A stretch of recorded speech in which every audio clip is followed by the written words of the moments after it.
I think we'll make a start. Thank you so much for coming today. The first thing I'm going to say to you is that I have a bit of a sore throat today, so if I happen to sort of stop speaking at any point, my colleague might have to rush in and take over, but we're going to power through and see what we can do today. So my name is Stephanie Horrell. I'm the Admissions Director at Generation UK and Ireland, and I'll tell you all about what Generation does in just a second. But firstly, just welcome. Thank you so much for coming today. We're just thrilled to have so many of you here, and well done for kind of braving the Oxford Street rush this morning to get here. Also need to turn to camera and do a very special welcome to everyone watching us on live stream today. So this event is being live streamed on YouTube. So we're reaching people all over the country. And if any of you need to leave early who are still in the room, the best thing is that the event is going to be available on YouTube for you to watch back at your leisure anytime you want. So also don't feel like you have to scribble, remember everything, because you're going to be able to watch it back a little bit later on.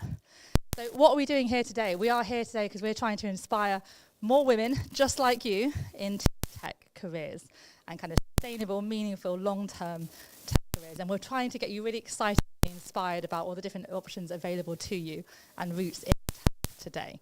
So I'm going to introduce a little bit more about who you're meeting today. So as I said before, I work at Generation. Generation is a global non-profit organisation. About 16 or 17 different countries now, and we exist to do this. We exist to support people who are unemployed or in unstable employment into long-term meaningful careers in tech predominantly, but not just in tech.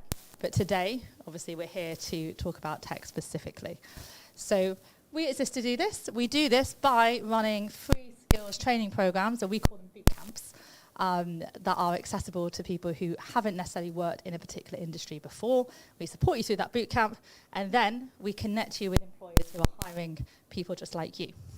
And I am joined today by the lovely crew at the back, all in black, Not Going to Uni. So we're partnered with Not Going to Uni today, who are very kindly helping us out with the live stream. And Not Going to Uni is an amazing resource for anyone who, as the name might suggest, doesn't want to go to uni or didn't go to university, and is looking for an alternative route into particular careers. So they are the #1 website for anyone who hasn't gone to university or isn't planning to go to university and is looking for a different type of route into a sustainable career. So this is why we're here today. So I've told you a little bit about what our purpose today is, but this is the stat that really inspired us to do this. So at the moment, only 26%, or just over 26%, of people working in the UK tech industry are female. You're going to hear from a few of those 26% today, and about their incredible careers and inspiring journeys. But we want to change this. We want to get this number way up. We're not happy with it being 26%, and we're hoping that you're going to help us do that. So in terms of what's coming up today, loads of great stuff coming up today. So you're going to hear from my colleague Ollie, who also works with me at Generation. She's going to give you an introduction to all the different areas of the tech industry, because we say tech industry or tech sector a lot, but what do we actually mean by that? Tech is really, really broad, right? There's loads of different types of areas within tech. She's going to give you a bit of an introduction to those different areas so you can start thinking about which areas might I be interested in. You're also going to get an introduction to Generation Skills Bootcamps later from myself. We're going to be talking to you about what a Skills Bootcamp is and how it could be a positive route for you into a long-term career. You're going to get the opportunity to talk to and ask questions to a panel of wonderful female speakers, some of whom are well into their careers by now, or some of whom are really early in their careers and have actually graduated from Generation boot camps. So that's going to be fantastic. And then you'll have another talk from me. Very lucky, you'll get 2 talks from me today, later on this afternoon, about how to make a really good application to a boot camp, if that's what you choose to do, but also more generally, how to make a great application to any sort of training program that you might take your fancy. And then lastly, at the end of the day, we'll have some time to chat to each other. I know lots of you in the room have been chatting to each other already, which is fantastic, really lovely to see. But a bit more time to do that, and also talk to the speakers and to people from Generation and from Not Going to Uni later if you want some individual support, or you just want to have a chat about the different options that you've heard about. So all that's left for me to do right now is to pass over to our wonderful keynote speaker, who is an inspiring female leader in the tech industry, currently working at Microsoft as a tech executive there, but also a wonderful diversity and inclusion speaker. So I'm very happy and proud to hand over to Jeremy Sutton. Thank you very much. Can I take the... Good afternoon, everybody, and what an absolute privilege and a pleasure it is to be with you all here today. And I want to say on behalf of Microsoft that we are buzzing to be hosting what is an incredible event. I know it's going to be your generation and not going to uni. Now, as Stephanie has just said, my name is Jeremy Sutton, and I thought I'd better start by telling you about why I'm your keynote speaker today. So, I currently work at Microsoft, and I'm one of the leaders of our healthcare business within the UK. Now, what that means in real terms is that my team of 5 look after healthcare customers from hospitals through to GP surgeries to help them improve healthcare outcomes, and we help them build the technology solutions that do that. And it could be that we're looking at how we make clinicians more effective, and it could be how we make sure that if any of you use any GP or hospital services, you have a better experience. Throughout my career to date, I've led teams of up to 40 people across the UK and abroad. I've worked at companies like HP, Samsung, VMware, and of course Microsoft. And I would describe myself as a businesswoman that works in technology. As Stephanie rightly said, I'm also an absolutely passionate advocate for diversity and inclusion, which will come clear in a moment. And it's why I'm actually so empowered to see such a brilliant room here today, not just women, but women of different ages, women of different ethnicities. We want a diverse tech industry, and I'm hopefully looking at the future of it to here today in the room, and also hopefully online. Now, what I would also describe myself as, or I hope my friends and family might say, is that someone who strives to be a great wife, mum-to-be in a few months' time, friend, sister, and daughter. But I think beyond all of that, now, I am prone to a bit of melodrama, as anybody at work or life will tell you, but I think what is important for you to understand is that, in real terms, I shouldn't be here. And I shouldn't be here because society tells me I shouldn't be here, because circumstance tells me that I shouldn't be here. Even gender tells me that I shouldn't be here. You heard some of the stats up on the screen. I know 26% of the tech industry are females. But actually, when you look at board positions, we're also underrepresented. Just 36% of all board positions in the UK are held by women. And when you look at that from an ethnic minority standpoint, that's just 1%. So really, I shouldn't be standing here. And the reasoning is for all of those reasons, but from a personal perspective, it's because I grew up poor. And when I say I grew up poor, I don't mean that I couldn't afford the latest tracksuits. What I mean is we struggled to put money on our electricity key, and if ever that run out, there was a worry that maybe we couldn't fill that up again. And if food ran out, which I have 3 brothers and a sister, which it often did, there's a general concern of can we get any more until the next weekly shop. I also come from a single parent family. I have a wonderful role model in my mum, who held multiple jobs to keep a roof over our heads at all times. She did a great job in doing that. But I also grew up around seeing the impact of drugs and the impact that can have on mental health. I had a very close family member who went to prison for murder, which resulted in my family being stalked for a few years. And to top it all off, for the best part, and for me, is that my heritage is that I'm mixed race. So my family come from the Caribbean, they come from Grenada, but we don't know them because my mum's adopted. So what this kind of tells you is an underpinning foundation of things that made life really, really difficult. And for anybody that's struggled with any of those adversities, you know that it's hard and it can be lonely to feel like you can get out.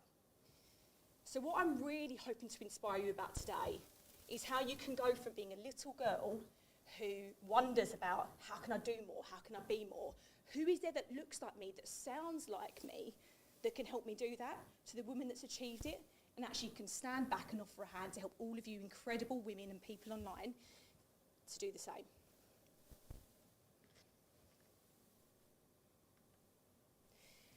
So to do that, I'm going to tell you about 3 lessons from some of the things I've learned throughout my career in tech. And I've started my career in tech from the moment that I left uni. And I think it's important to note that I was the first in my family to go to uni. I was also the first to drop out. I went back, but I was also the first to fail at it. I was the first to learn to drive. I was the first to learn to own a home. But I am not the last. But one of the things that I've learned early on is to make the right choices. And it seems like a really simple phrase. And I want to start by using a bit of a left field anecdote, but we'll look at the Women's Land Army. And to explain for anybody that isn't familiar, The Women's Land Army was just one of the initiatives that supported throughout World War II when women needed to step up because there was no one else. Most of the men who were able-bodied were off to war, out in Europe, and in order to keep this country going, women became the backbone of all of our industries. So they weren't just raising children, they were also in the factories, they were in the fields, keeping everything there, and they had to make hard but right decisions to keep the country going. Now, of course, the parallels to 2023 are not quite that. We are having to make those same difficult decisions. But it is a gift that all of us have to make the right choices. So to give you an example of that, it's your attitude. It is your approach. No matter what you choose to do, who you work for, what company, who's alongside you, but when you rock up to work in the morning, you decide to put your best foot forward. You decide to be a problem solver, to be someone who wants to be seen as the best, who wants to be driven and brilliant. That is in your control. Now, there are a lot of things that aren't, and sometimes it won't be the perfect job, the perfect company, the perfect circumstances, but it's down to you to decide what part of you and what person turns up. And I can guarantee that if you do that, you will be noticed. And one of my favourite phrases, and I say this a lot, is about being a radiator and not a drain. So think about the people. We might be at work, it might be at home, but those that give you energy. And it's not about not moaning, because who doesn't love a good old moan? But what it is about is saying, okay, let's persevere through this. We've had the moan, how do we get pragmatic? How do we get problem solving? How do we make something out of nothing to move forward? And when you become that kind of person in an organisation, people will seek you out. People will want your skills, but they'll want your attitude more than anything, because too often people don't make those choices. So be the person who does the right thing, and you will stand up ahead of your colleagues. I was thinking, what's the word? But that is the right word. Against your colleagues, and really show yourself as a leader within whatever organisation you work in. And I think part of that comes down to working hard, which, I mean, I'm not that old. I'm mid-30s, which is older than I think my brain likes to recognise, but, you know, I feel like it's gone out of fashion to work hard. You know, we hear people talking about, let's work smart, not hard. I'm like, no, let's do both. Let's absolutely work hard, and let's absolutely work smart. Let's do all of that together, because that is what will get you noticed. And I wanted to give you an indication of actually where I demonstrate this really early in my career. So what you can see on the screen is my weekly journey as a 23-year-old. So I used to drive 652 miles as a round trip between a Monday to Friday. I worked at Samsung. I was a partner development manager. So if you think of a Currys or a PC World, I managed business versions of that alongside some brilliant people I was learning from. And I'd wake up in Basildon in Essex. I'd drive to Uxbridge in London on a Monday morning. I'd get there for 9. On a Monday morning, Monday evening even, I'd drive to Manchester. I'd spend the whole day in Manchester on the Tuesday. On the Tuesday night, I'd drive to Sheffield. I'd spend the whole day in Sheffield on the Wednesday. On the Wednesday night, I'd drive home from Sheffield to Basildon. And then on a Thursday, I'd drive from Basildon to Chertsey, which is in West London, to be in the Samsung offices. And if I was lucky, I would then get to spend a day working from home and catching up. Now, I don't say that because I think we should literally be doing this, because 652 miles, it says 12 hours, it's more like 20 on top of my working week. I don't think necessarily we should be advocating for that kind of push, and especially when we've got lots of different priorities going on at home. Absolutely, that needs to be a priority better now than it was 13 years ago. But what I will say is that demonstrated my drive quite literally. It demonstrated that I was willing to go the extra mile to be the person who wanted to show up on time every day, consistently, no matter what that meant.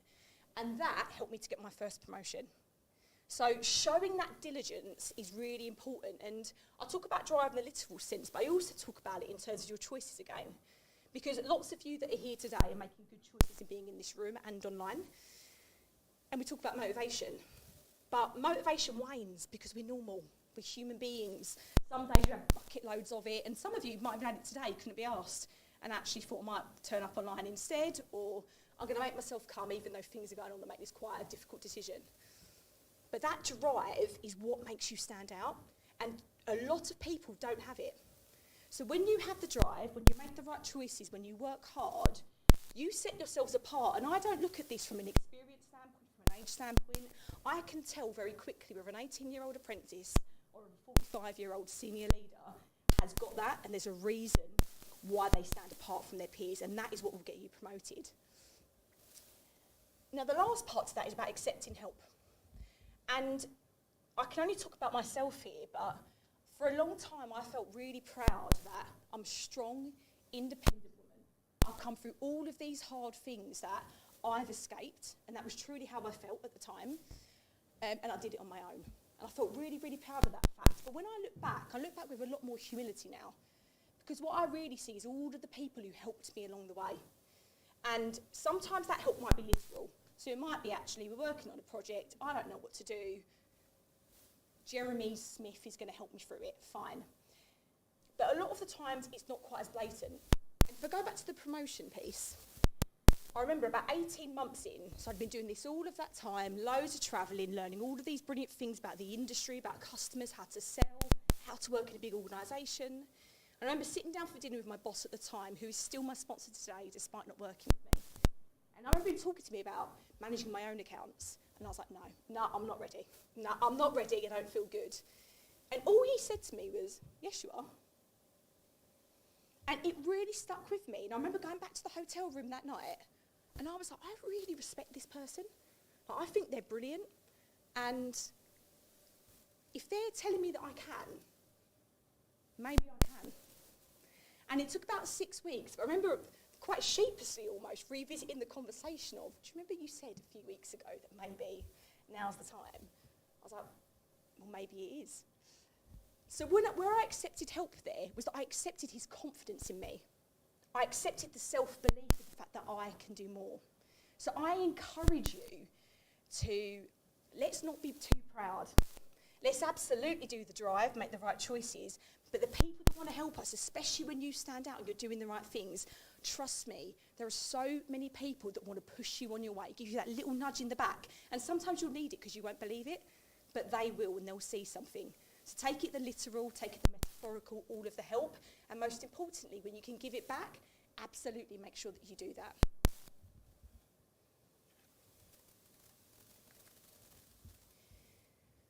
So what I want to really land with all of you is that I'm no more talented, I'm no more smart, I'm no more driven than I'm sure a lot of the people in this room and a lot of the people in line are today. So if I could be standing here in front of you, I want you to look around at each other, and I want you to really recognise that this can be you. This could be you in a year's time, in 5 years' time, in 10 years' time. But we need to think about, how do we get there? How do we make the right choices? How do we work hard and show up in the way that actually makes us stand out beyond anyone else? And how do we accept help? Because there are people out there who want to do it, who have done it, and like me, see it as an absolute privilege to be able to bring people on that journey with us. So make that choice and be that person. I want to see you women up here. I want to be inspired by you. So let's make sure that's the case. So the last thing that I'll finish on is that the event that's put on today by Generation, and also by not going to uni, gives you a real opportunity, not only to learn about the opportunities how to get into tech, and of course I'm someone that's been really lucky to benefit from that over the past few years, but you're also sitting amongst your new network. All of you, if you progress down this route in a year's time, you're going to be sitting having different experiences with different companies, different types of tech roles, and actually you're sitting amongst your peer group now. So I really encourage you to make the most of today. And I know, look, it's awkward, isn't it? Most of you are strangers to one another, and you might not be used to going up and saying, hi, I'm Jeremy. However, you're all in the same boat, and it might not be now, it might not be soon, but at some point, all of you will become each other's allies. Whether it's for advice, whether it's for guidance, whether it's for promotions, whether it's a new job going, you're looking at your future network. So please make the most of it, and please make sure that everybody in the room today, whether it's me or anyone else, you also, come and accost us, right? That's why we're here. We're here because we want to be and we want to help. So, one last time. If I can be here, so can every single one of you. So thank you very much for listening.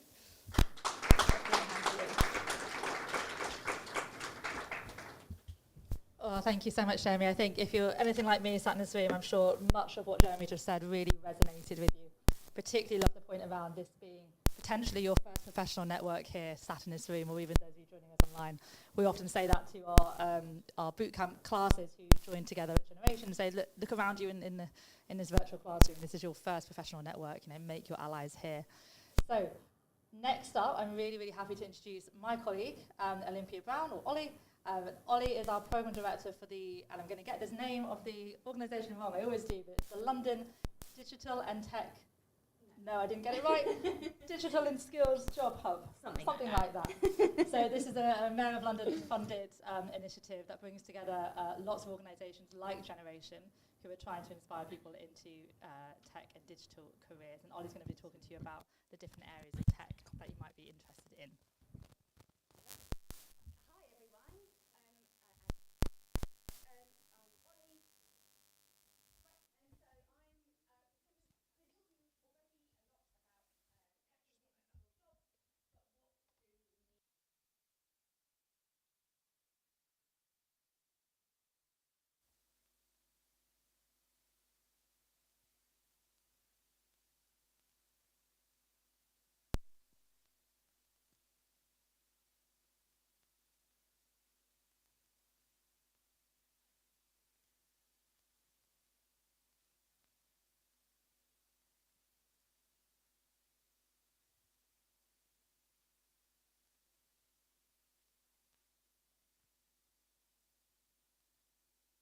so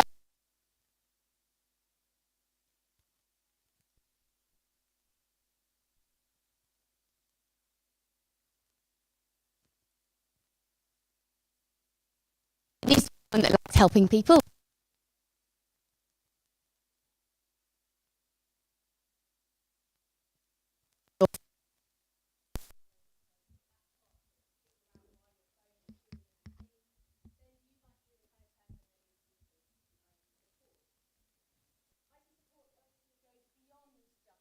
People broken things. They can design IT systems in an organisation, provide IT solutions for the whole organisation.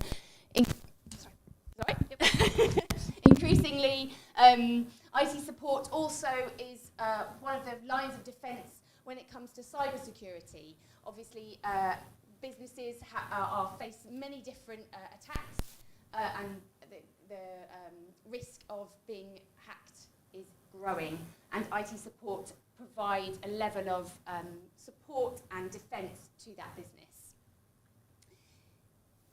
The sorts of skills, not necessarily that you already need to have, but that you would develop as you learn the role, perhaps go on the boot camps that we're going to be talking about, or enter an apprenticeship, that you would develop.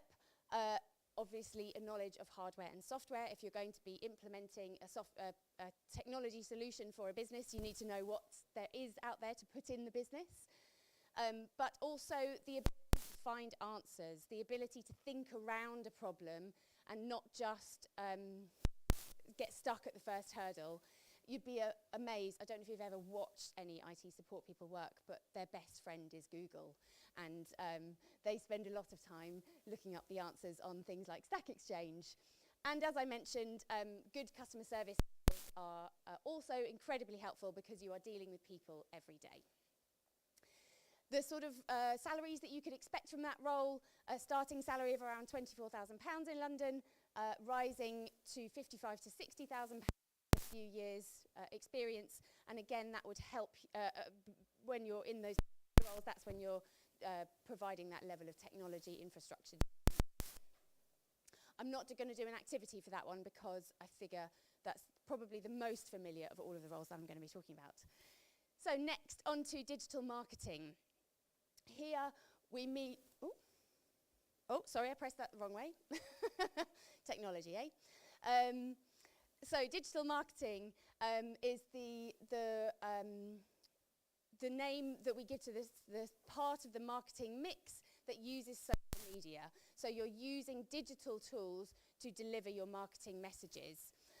Again, the kind of person that this suits, if you would describe yourself as never far away from your next social post, or designing those beyond that, the skills that you would learn also see you interacting with the analytics that all social platforms provide, helping to refine your marketing campaigns in response to what works, who your audience is, and what you learn about them through those analytics. So there's obviously the designing the social posts, so you need a good eye for design, but there's also, you need to write impactful copy, so the text that accompanies those posts to communicate the message of the business. And as I mentioned, you're analysing the figures that come back from the social media analytical tools, so you need to be comfortable with numbers as well. A starting salary of around £23,000 in London and rising to £45,000 with a few years' experience. Now for this one, I have got a small activity. So this is a post that my colleague produced for a recent event that the London Digital Jobs and Skills Hub ran. So this is the post that we used. So next, I'm going to show you a couple of different posts, and if you could just shout out what you think is wrong with each of the posts, please. So, yeah, this one works even worse on the screen. The text is in completely the wrong colour, so it's, you can't really read that at all, can you? No. Well, fairly obvious what's wrong with that one. What about this one? Far too many details. The text is far too dense. It's comprehensive to potential attendees, but very off-putting. You can imagine scrolling straight past that on your social feed because it's just incredibly badly designed. And this one.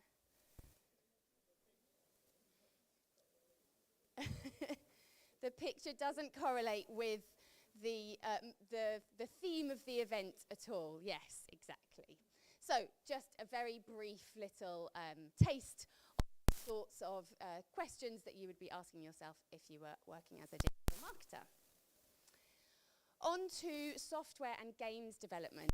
Now, even if you've never played a computer game, you will have used software.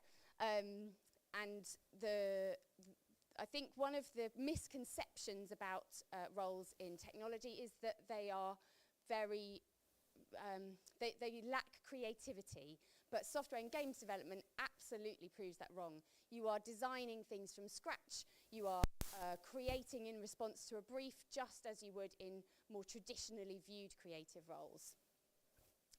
So, however, you are using code to create the solutions that, either the software solutions or designing the gameplay. So it's a wonderful mix of being both creative and logical. And if you would describe yourself as liking problem solving, then this could be a role that you would consider. So you don't need to know a coding language when you start on your course, but you would learn at least one coding language. Python is a very common language to start with. We're going to learn a little bit more about Python in a moment. Python uses natural English words as part of delivering the coding instructions, so there's not complicated phrases to remember. It's a lot easier to pick it up because it uses these more familiar terms. You'll see what I mean in a moment. But you would, and once you've learned one coding language, it becomes easier to learn others as you learn the way that you have to think like a machine, and you can adapt and learn new coding languages as you go. Software and games development, starting salaries around £30,000 in London and rising up to £60,000 after a few years.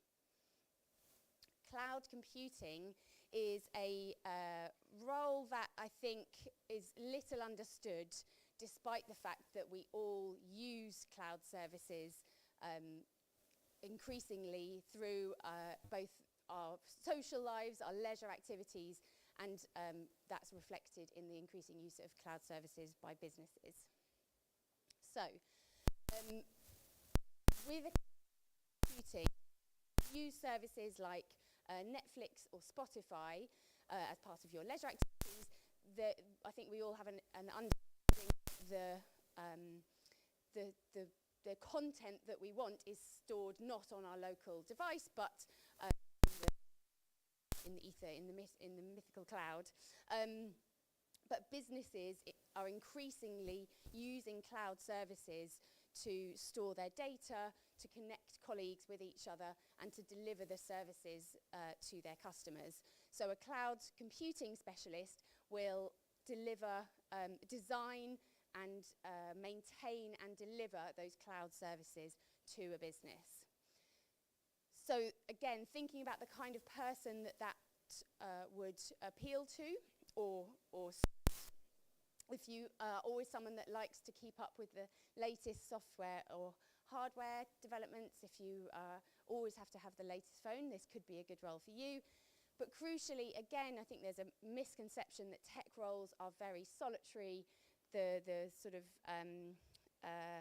the cliche of a hacker or someone in a hoodie staring at a screen late at night is absolutely not true. Cloud computing engineers work very much as part of the team, so you're working closely with colleagues. Linux is a programming environment, a computing environment you would learn as part of your course. Again, and then you spend different cloud services, AWS, Google Cloud, or Microsoft Azure. Starting salaries are £25,000 to £30,000 in London, and to £55,000 after a few years. So for both software and games development and computing, I've mentioned that they both use Python.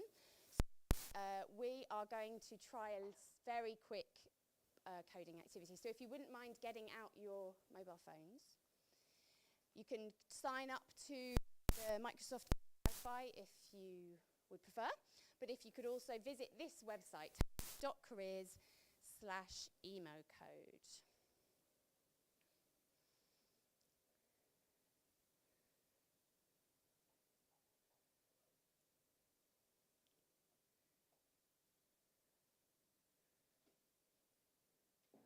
hub.careers/emocode. And after a moment, you should get to a screen that looks like this. I'll bring back, and you're going to click on the little pencil that I have drawn a circle around, but I will bring back the web address. Oop, I will try to bring back the web address. There we go. hub.careers/emocode. Can you give me a little nod when you're on the right screen? Perfect, thank you. Yeah, I'll just wait for a couple more and then. Excellent. So I can bring this back up if you need. So once you click on the pencil, which should be in the middle of your screen, you will then see written code, which will look like this. So this is a coding language that I mentioned called Python. So here we are going to just create some code to make some personalized message that you choose display. So using emoji. So with Python, we start by importing different libraries to help the language know what sort of thing it's doing today. So I mentioned that Python uses these English terms which makes it easier to pick up. So we're using the Python library emoji, but we just say from emoji import, which means it's telling the library, the Python coding environment, look at this emoji library. So if you click down at the bottom here where I've drawn a circle, and we're going to just type in the following instruction.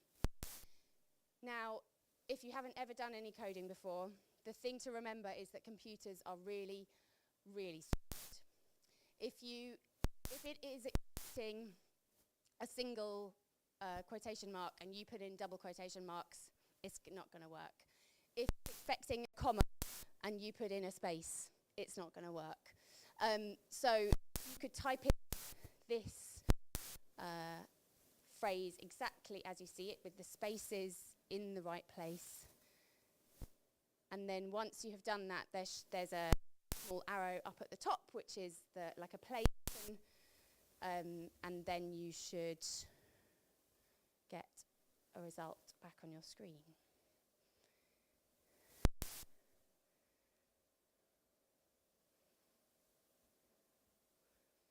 I'm going to wait on there while everyone's trying that out.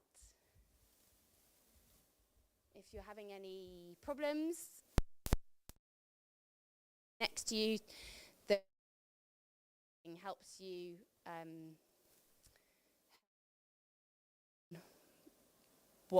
what the computer is looking for.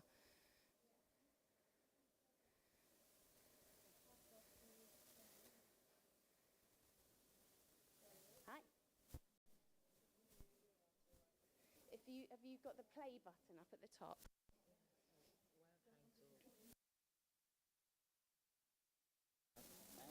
Oh. Dear. So like I can't type. Dear. That's really weird. And what happens if you press enter? That's so. And you don't have any other problems with your keyboard? No. Hey. That's it. Yeah. And then if you scroll back up and press play and see what happens, you need the last bracket on though. It's coming like this. Yeah. Perfect. You've just got a space and try pressing play and see what happens.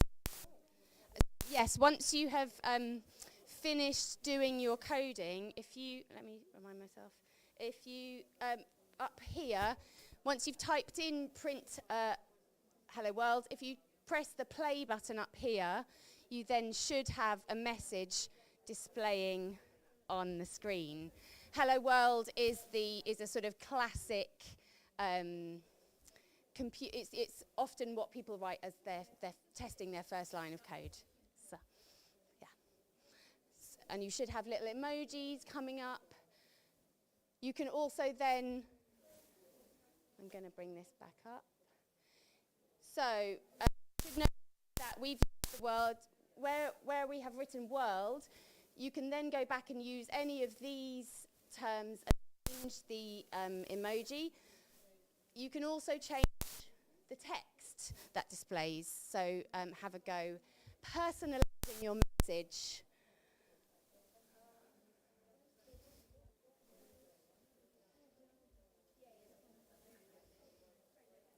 Hopefully what you're learning is that coding is quite precise, so you do need to pay attention to things like capital letters, to punctuation, but it is logical, and you can. I have really skated over a lot of coding instructions now, so don't worry if this sort of doesn't quite click. I just wanted to give you a little taste of writing your first lines of code if you've never done it before.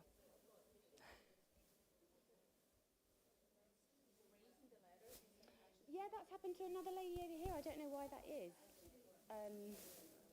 Sorry. Yeah, no, I don't know. It happened to a lady over there as well.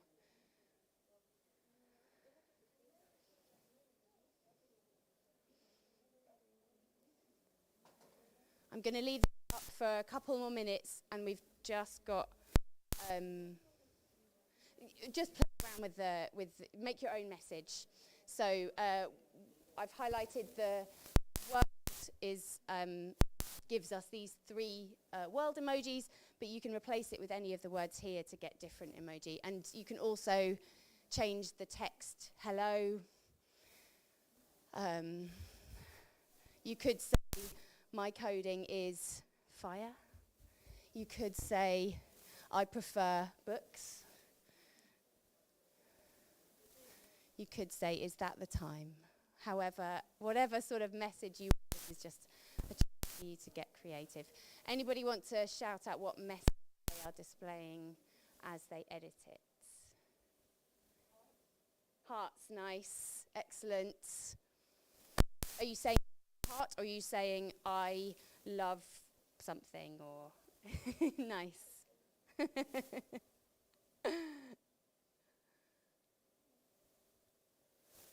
Okay, I'm going to move on. Obviously, you can play around with this afterwards to your heart's content. So, as a reminder, we were just trying out a simple coding activity because roles like cloud computing and software and games development do require coding as part of them.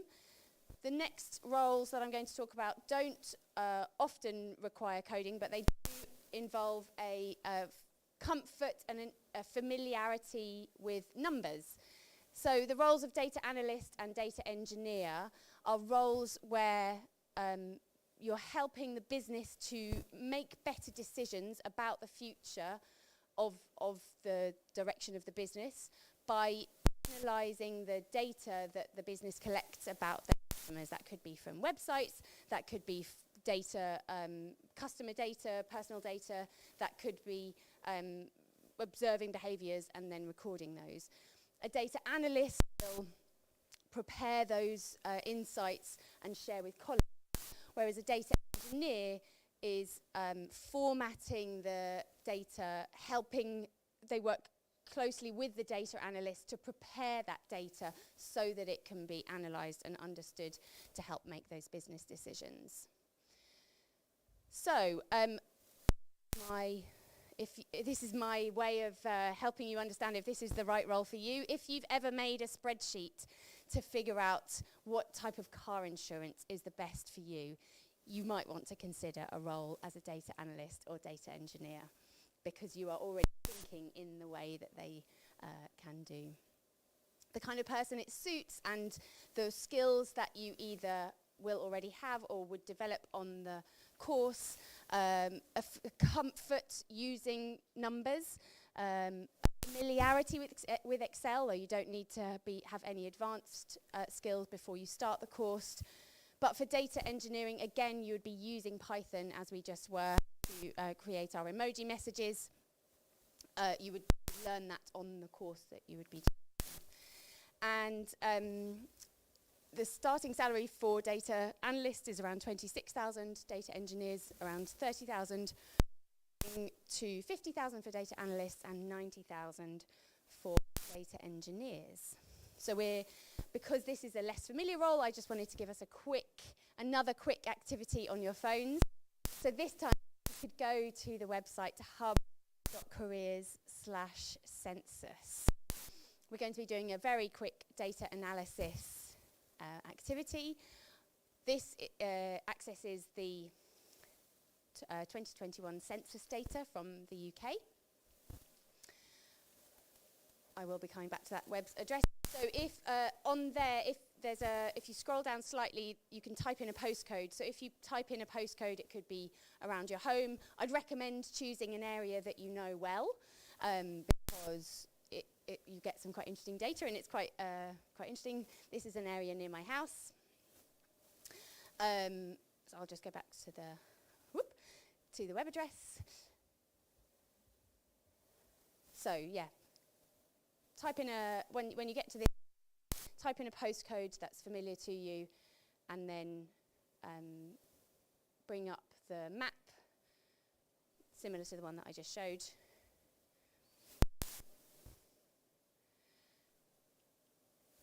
Now, has anybody in the postcode, anybody got more than 290 people living in their postcode?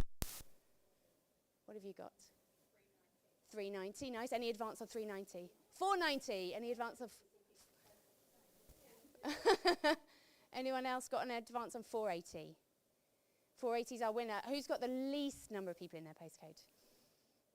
Who's 203? 220? Any lower than 220? Nice. Bingo. Ching, ching, ching. Pardon? 210. Ah, pipped at the post. Pipped at the post. But if you... when you go onto that page, there are the drop-down lists, so you can choose a few different criteria gives you population criteria to understand about your area. That brings up graphs like these, some graphs of your choosing. So this is the menu you can choose to compare yourself. So I've got a few questions. These are the sorts of questions that a data analyst would approach this this information and the sorts of questions that they might be asked by a colleague. So we've already covered the population of your postcode. How would you find out how your area compares to the English average? See if you can figure that out. But also, a statistic that surprises you. I've asked you to pick a postcode that you know fairly well. So hopefully on there's something that surprises you. It could be about the way it compares to the national average. It could be based on your knowledge of the area, a statistic that surprises you. And I mentioned that data analysts help businesses make better decisions. So sometimes they have to think around the problem. These statistics were collected during COVID. I mentioned they were collected in 2021. Can you find one or more set of statistics that would have been affected by that?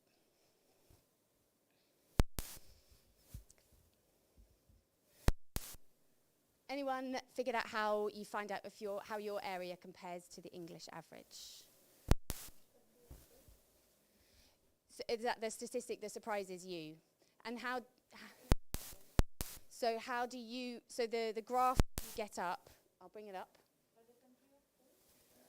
Oh, hang on, I'll just, so how do we, from these graphs, how do we tell which is to do with the area that I have selected and which is the English average?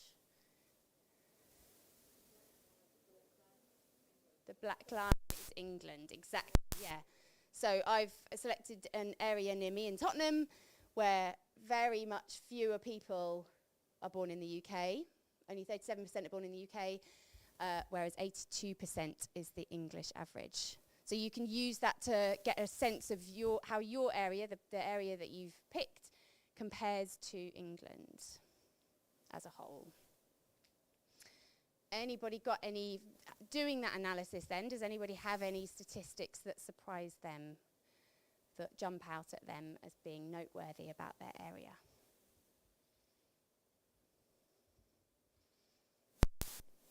I'm quite, I mean, it's not surprising, but it's because this is Tottenham, very few people have no cars or vans, because why would you need one in London? Compared to England, I think that's quite interesting for me. Anyone else? Distance travel to work. Ah, okay. More people living, yep.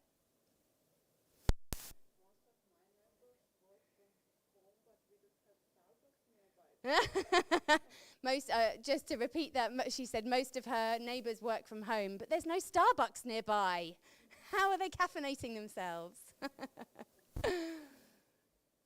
And then does anyone want to have a guess at what statistics might be affected by collecting this data during COVID lockdowns?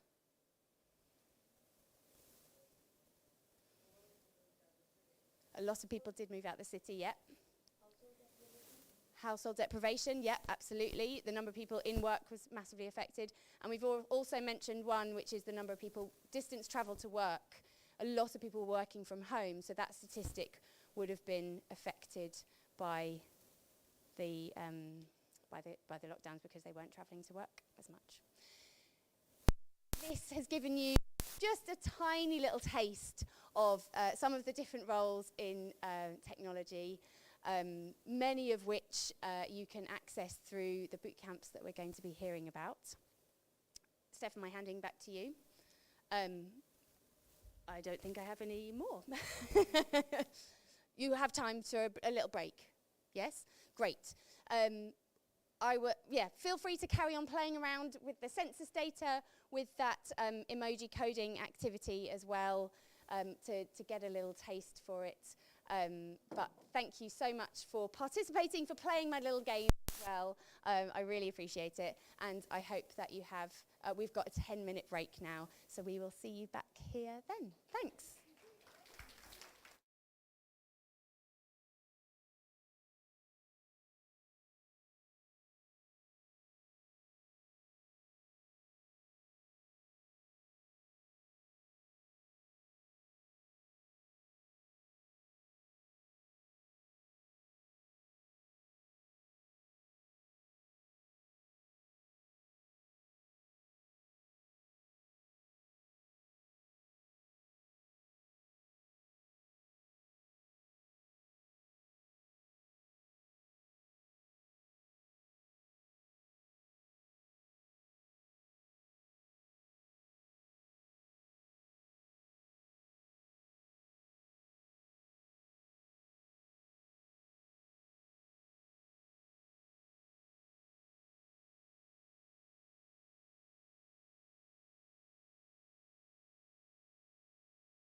Make a start, ladies. So thank you so much for coming back. Hope you had a nice restful few minutes.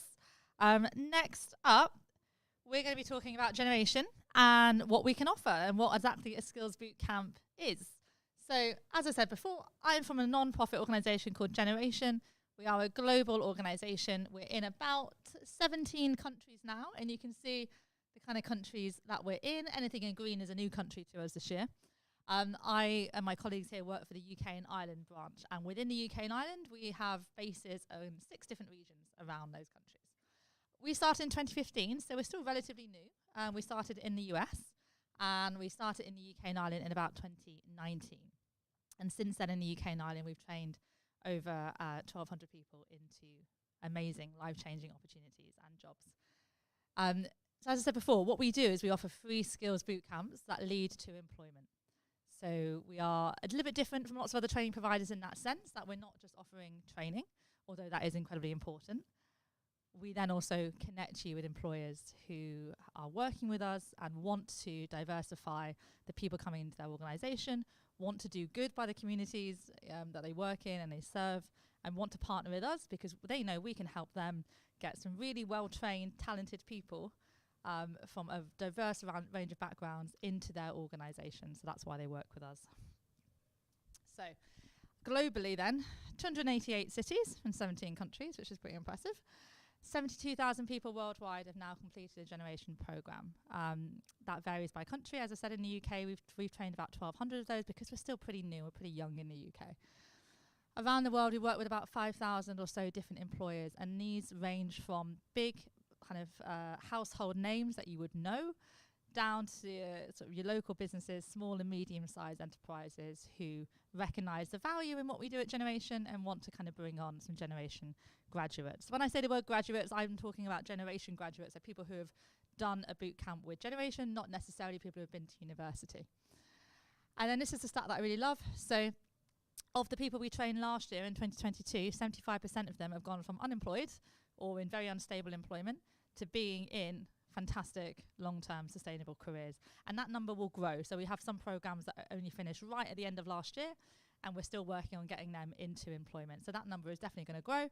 At the moment it's about 75%. And then lastly, this is a really nice stat to be able to share. So we also track how much income uplift, so how financially stable and comfortable and confident our graduates feel after doing a generation program and after they've gotten into work. So on average, our generation graduates see a 3 to 4 times increase in their annual salaries before and after they've done a generation program. And we also ask them questions such as, do you feel comfortable financially? Do you feel comfortable paying your bills? Can you afford your household items?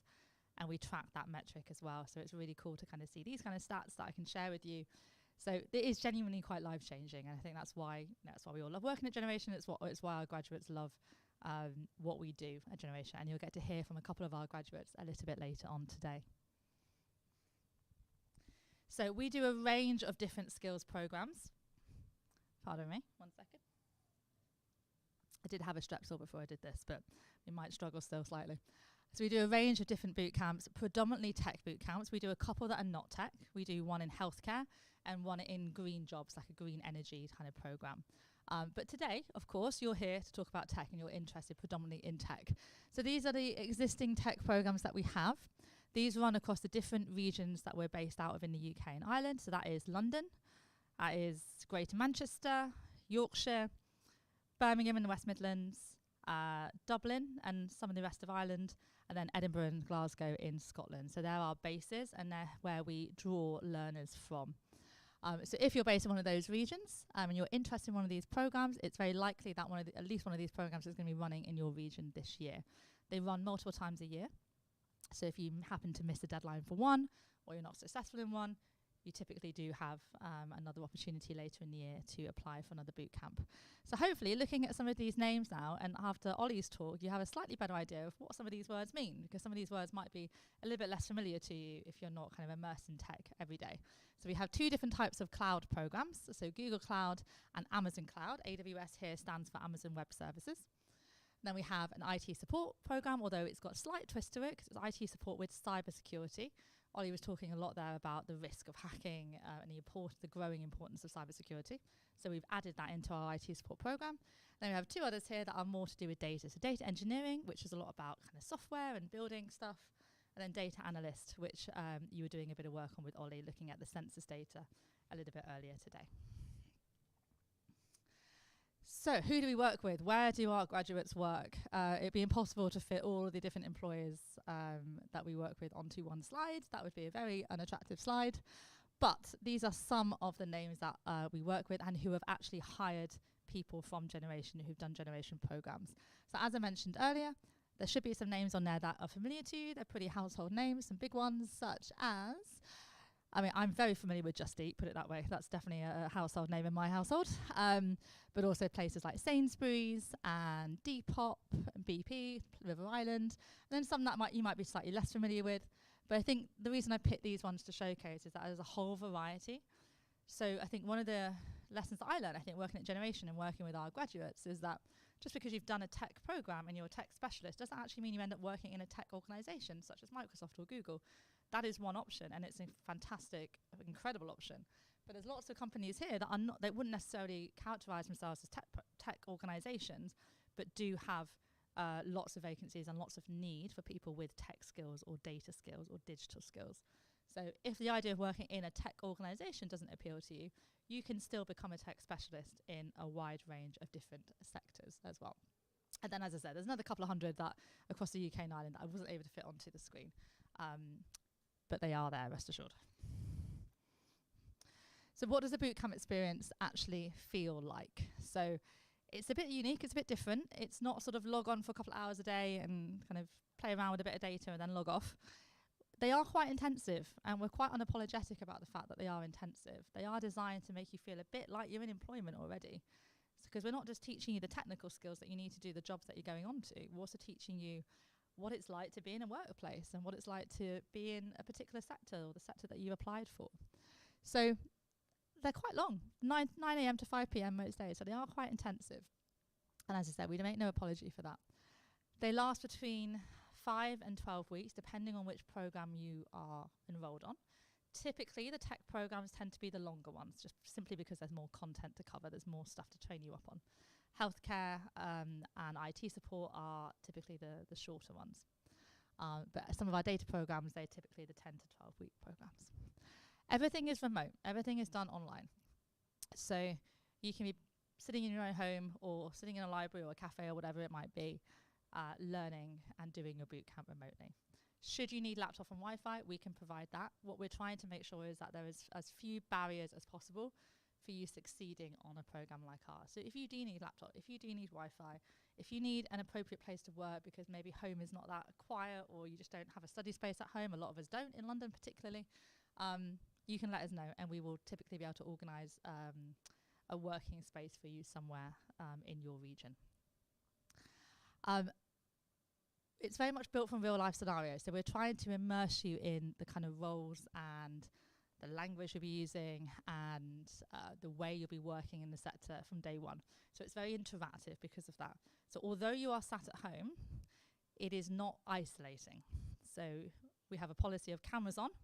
Everyone in your classroom of 25 people will have their cameras on. You'll have a lot of interaction, lots of opportunities to do pair work, group work, talk to your peers. Jeremy earlier mentioned how this room could be your first professional network. So can your generation classroom. So we often say to our generation classes, like this classroom of 25 people, that's your first network. These are going to be your allies. To borrow Jeremy's term, these are going to be your allies when you go further and on into your career. These are going to be people that you can lean on for support and ask questions to. So people do genuinely make really good friends from their classrooms. We typically do keep the boot camps quite small. We typically don't exceed 25, 26 people on a boot camp so that you do get a much higher ratio of attention from the instructor and you get to know each other on the boot camp really well. As I said earlier, you'll learn technical content, but there's lots of soft skills involved as well. And we're going to show you a little bit about what that looks like in a second. We're really big on not just teaching you how to do the job that you're going into. We're really big on teaching you perseverance and resilience and kind of grit and drive and what we call growth mindset, which is all about how you react when things don't quite go your way. And there's a combination of different types of study. We know not everyone learns the same or learns in the same way, so that while there's lots of interaction and lots of role plays and lots of group work, there's also opportunity for kind of individual study as well. And then lastly, we use lots of different tools for you to be able to communicate. So there's lots of ways to communicate with each other outside of the classroom, to communicate with us outside the classroom, your instructor and your mentor. And you'll actually be trained up on using various different pieces of software to be able to do that. So great as communication tools, but you're also just getting a bit of extra training in how to use different types of software. So Slack is one of those that we use, which is just a messaging platform. Teams is also available for anyone who works at Microsoft in the room. So you have Microsoft Teams is also available, as well as other types of programs and softwares. But this hopefully gives you a little bit of an idea, and it's very difficult to give you a full idea without you kind of being in the classroom, but a little bit of an idea about what this could be like if you were to embark on a bootcamp experience. So this is kind of what it looks like. This is what your classroom will look like. So 25 or so of you, you'll have an instructor in the room as well, in the virtual room. And then you'll be able to see everyone else in your class and get to know each other really well. And then this is an example of a Slack screenshot where you'll be chatting to each other.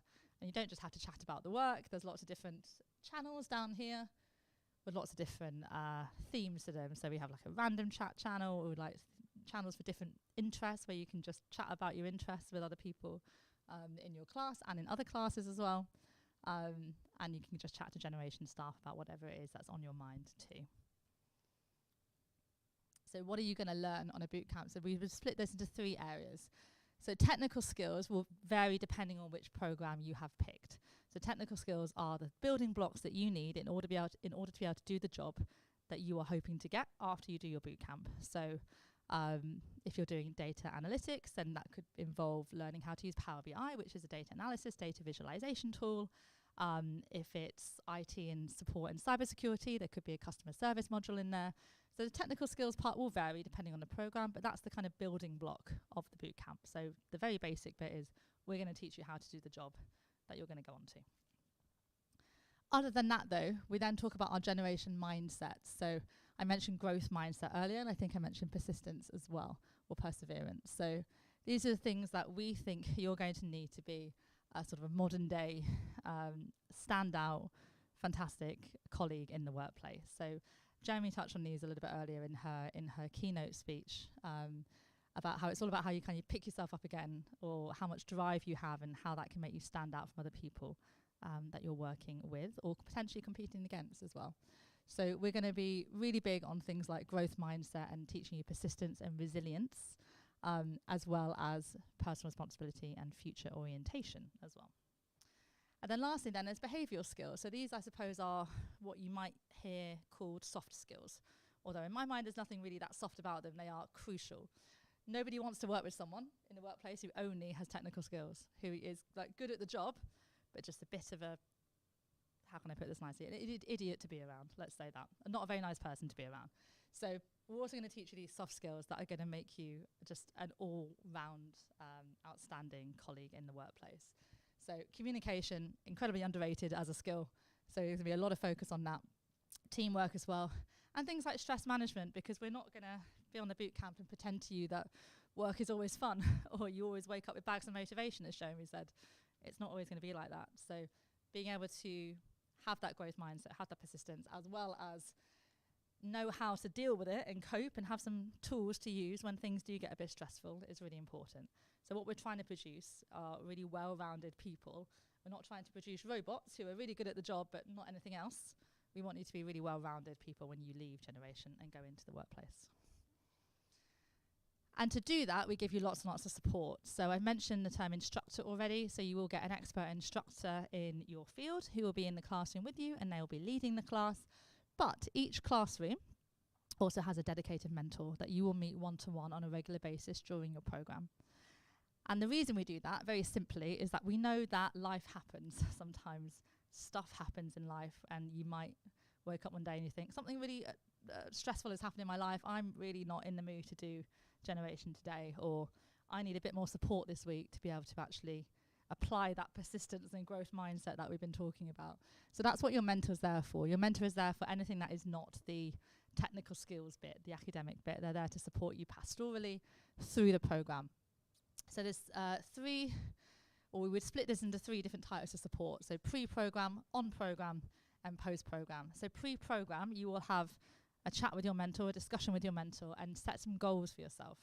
And they'll work with you to understand what those kind of goals would be and what are the best goals for you. And they'll also chat to you about what your personal circumstances are. Not to judge you or not to say you shouldn't be doing this, but just to make sure that they understand what your circumstances are so they can support you to the best of their ability. It doesn't even have to be sort of negative things. It could be, I've got a 2-year-old running around at home. Sometimes I might need to step away from the computer to kind of take care of my child, stuff like that. And then on the program, you'll have these dedicated one-to-one sessions.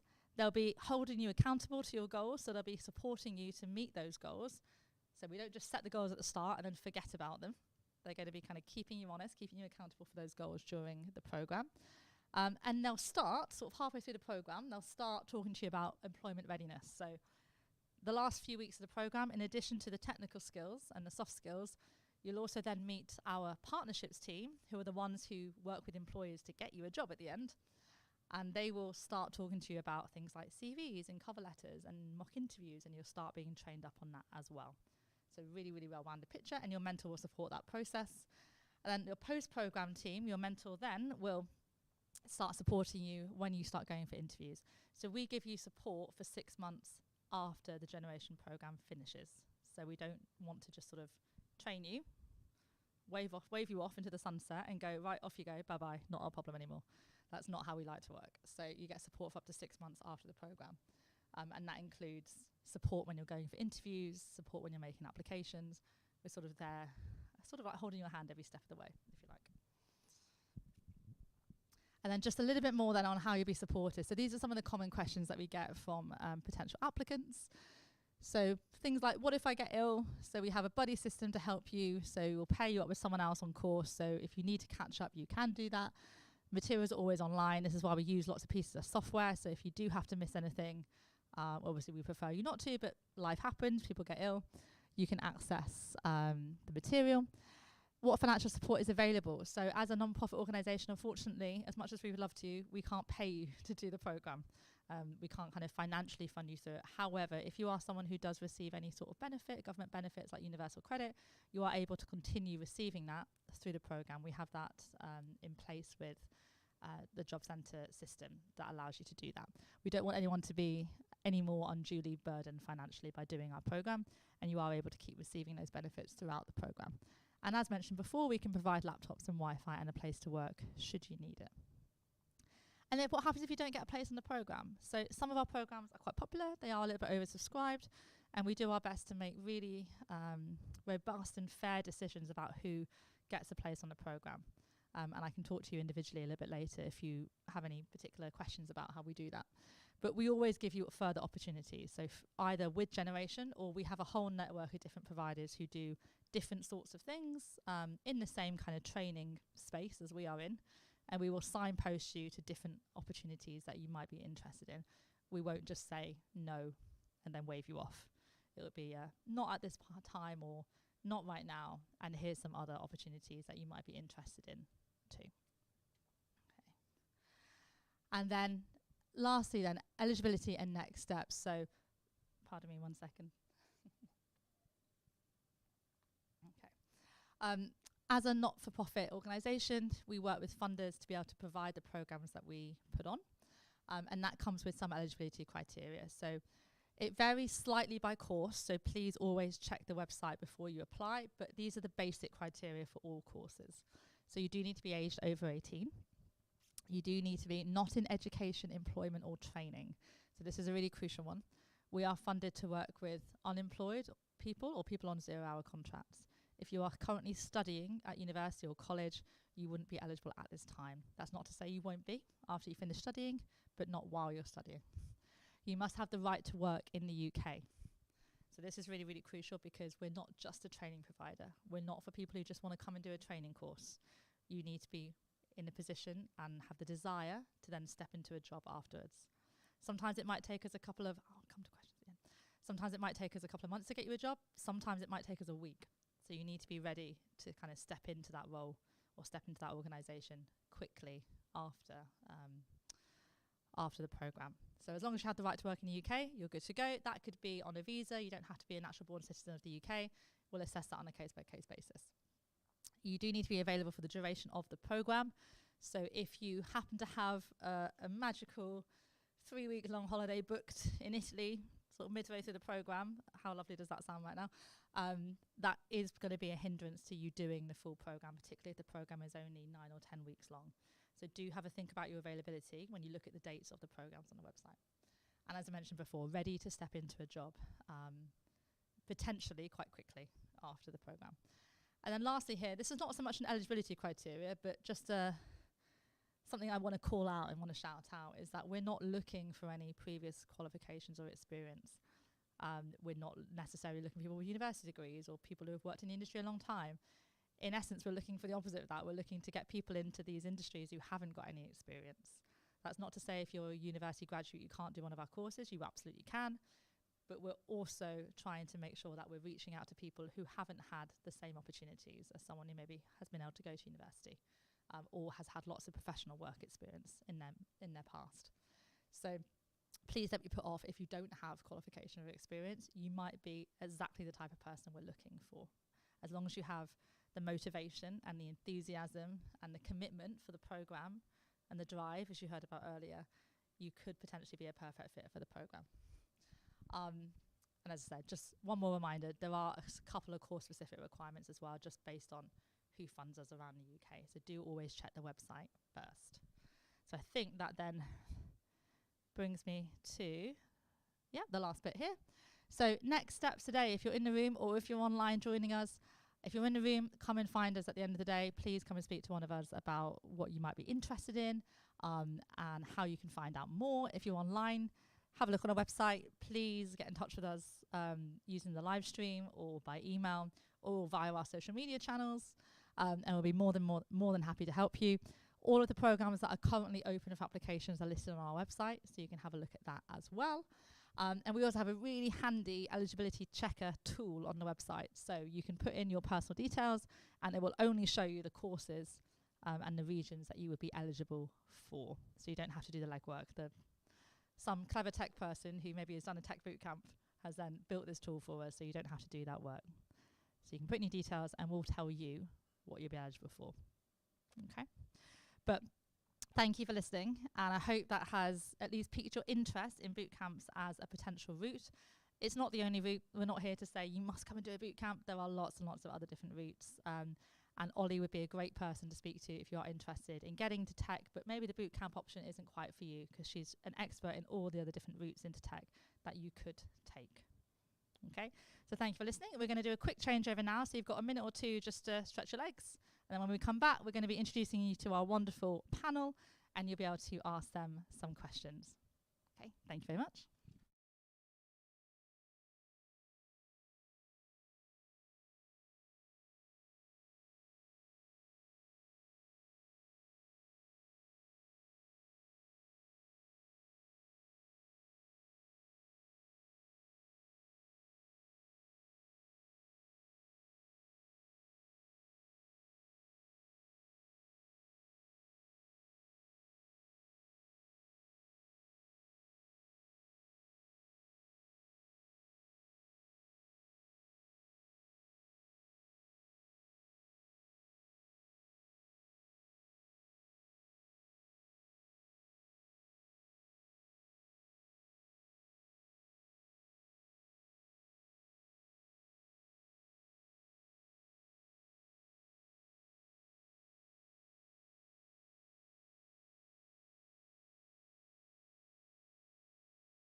And so I am delighted to be joined by an incredible lineup of guest speakers for you, and we're very privileged and very lucky to have them all here today, and thank you all for taking some time out of your very busy days, I've no doubt, to come and have a chat with us today.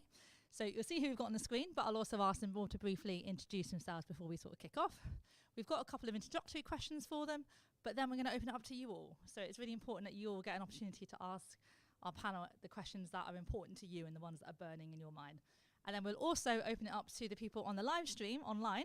So if you do have any questions and you're watching the live stream, please type your questions in and we'll try and take a selection of them in the room as well. So I'll just kind of pass this down the line.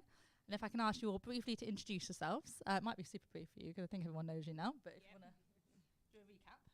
Yeah, so quick summary, my name's Jeremy Sutton. I work within the UK business at Microsoft and I'm one of our sales leads within our healthcare business.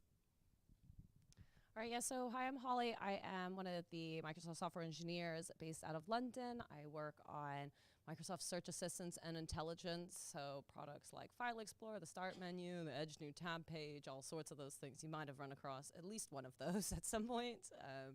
That's what I kind of do in my day job. I also am the founder of a platform called Her Hello World, where I help people get into technology careers and then be successful in those careers once they get there. So you can find me on platforms like Instagram and TikTok and a few others. I think that's probably good for now. Thank you. Hi, everyone. Okay, sure, sorry. Hi, I'm Pamela. I'm head of customer advocacy at Microsoft.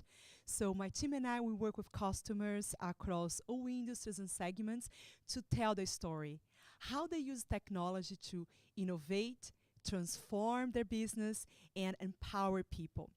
So prior to that, I've had many different roles in marketing, in sales, and product, working for startups, and also some other global companies, including Amazon, MasterCard, Shell, and Oracle, where I had the chance to cover both local and global markets.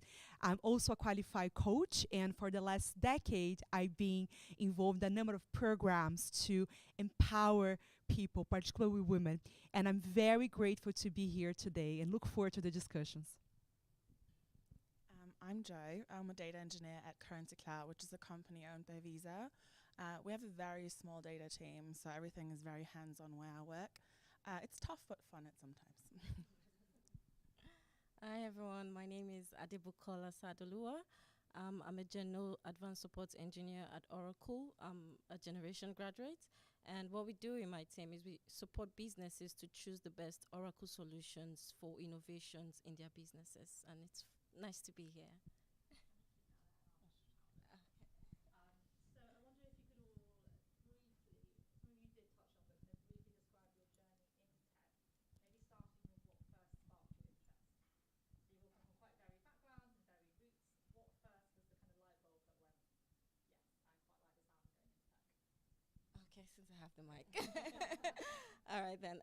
My background is in communications. I studied mass communication in Nigeria.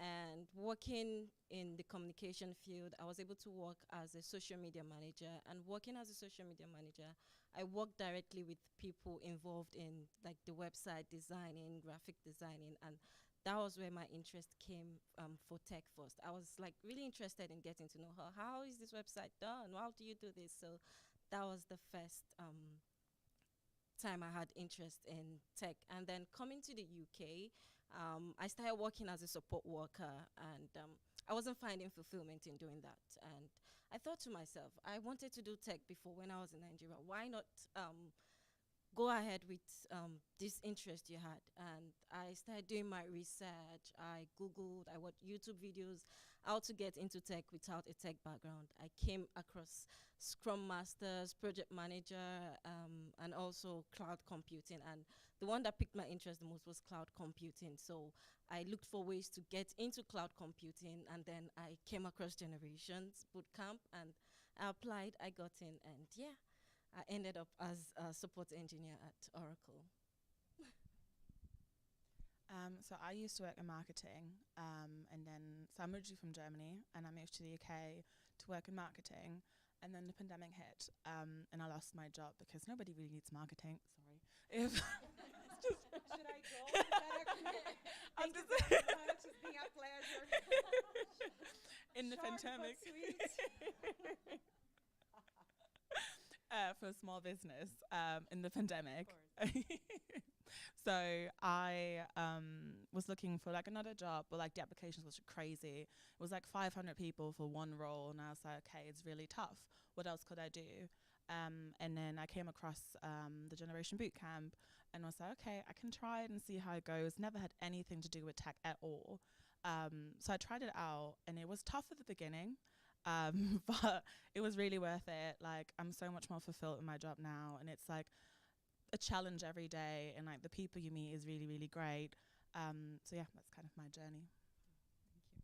So so I did study marketing, but I had many different roles, including now I've been heading up advocacy. So I'm originally from Brazil. I've been living in London for 15 years. As you probably can hear, I still have the accent. And so, I studied marketing, and I started my career in work in marketing financial services. And I enjoyed, worked in Brazil, here in London as well. But I think for me, I really wanted to work in an industry where I could have a greater impact. And that's what I generally love about tech, right? Number one, you can work in tech across any functions, right? In the pure tech, or could be HR, marketing, sales. But also, you can work in the tech function in any industry that you are passionate about. And I really love it, the fact that, in my job, because I work with customers, just to show how they use tech to transform lives. I have some stories where doctors use it, AI, and use some remote assist to save lives, or how some of the water companies are using technology to be more sustainable. Just to name some examples. So for me, what I love about tech is this, because everyone, every day is touched about it. And the opportunities are endless, including in marketing and advocacy.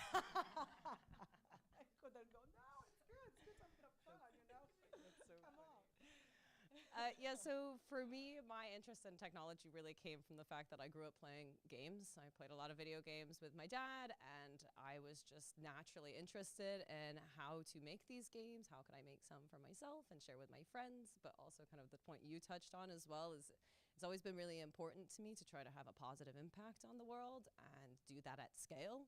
Thankfully, technology is a really good place to be able to do that. For exactly, again, the reasons that you mentioned, because it reaches across every single industry. So I first learned how to program at a C++ games programming camp. I think I was like 15 or 16, something like that. It was pretty tough. C++ is not really a language I would normally recommend people start with. But yeah, I was going to say, people have been through it before, no. But we did it.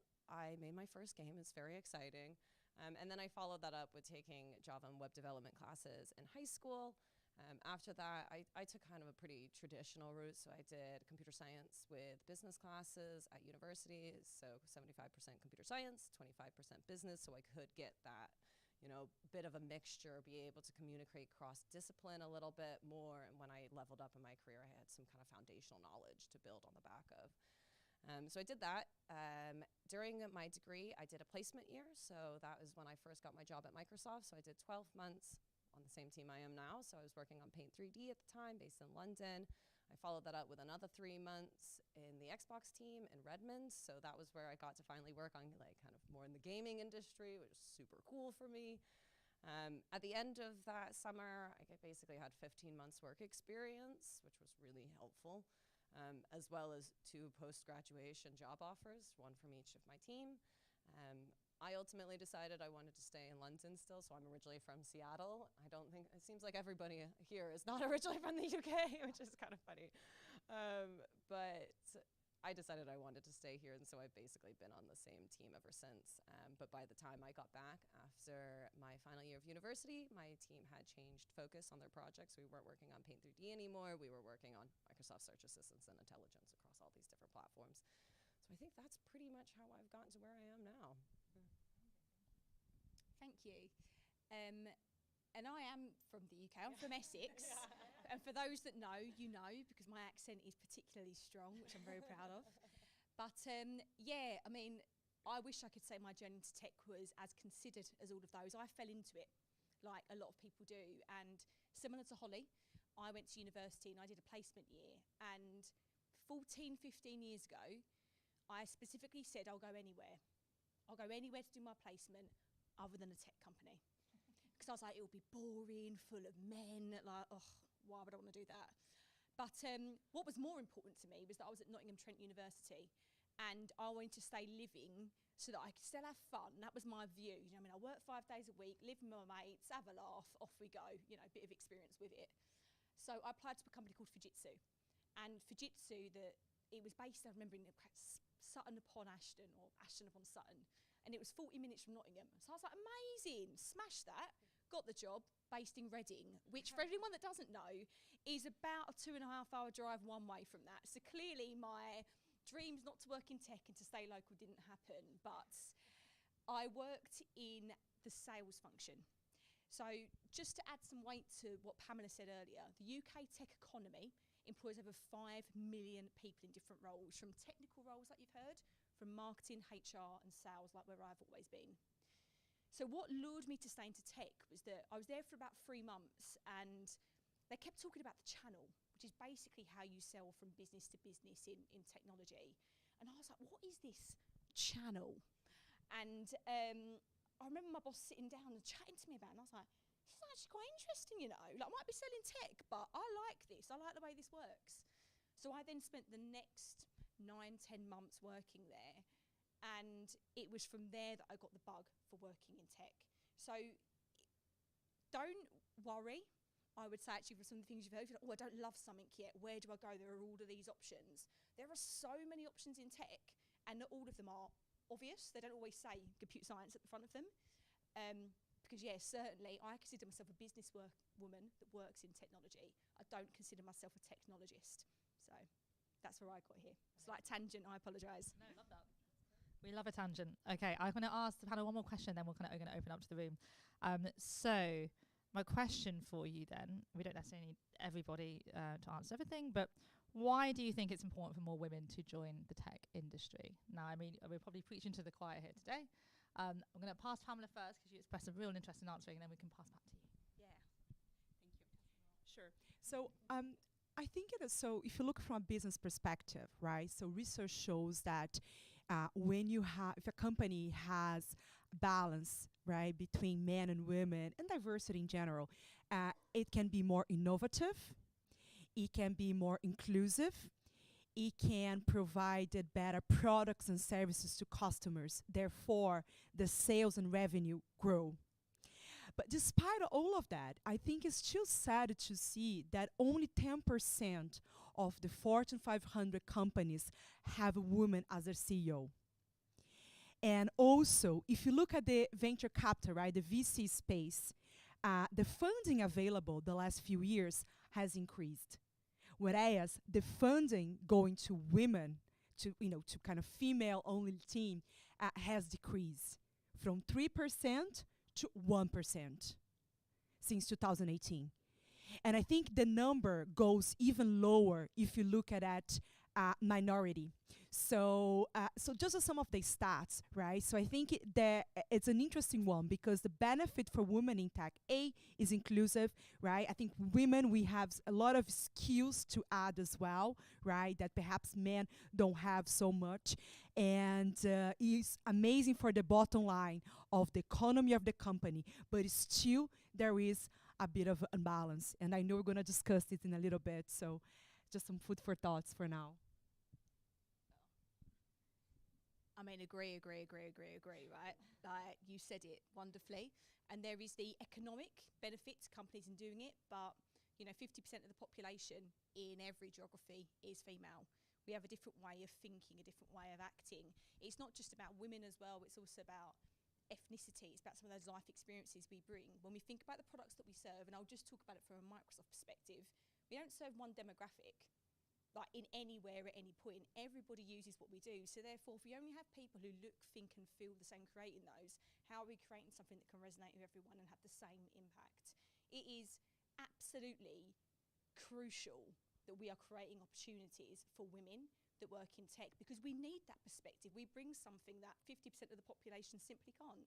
We think in a different way. Pamela mentioned some brilliant stats that I mentioned earlier. You know, only 1% of women in board positions are from ethnic minorities, for instance. Well, we know that statistically there's far more than that just in the UK. So why aren't we reflecting at least bare minimum the averages that we should be at? So I'm not going to stand on my soapbox for too long on this because we'll be here till about 7 p.m. But incredibly important, if we want to have the impact that we want to have in society, we must reflect the communities that we serve. End of.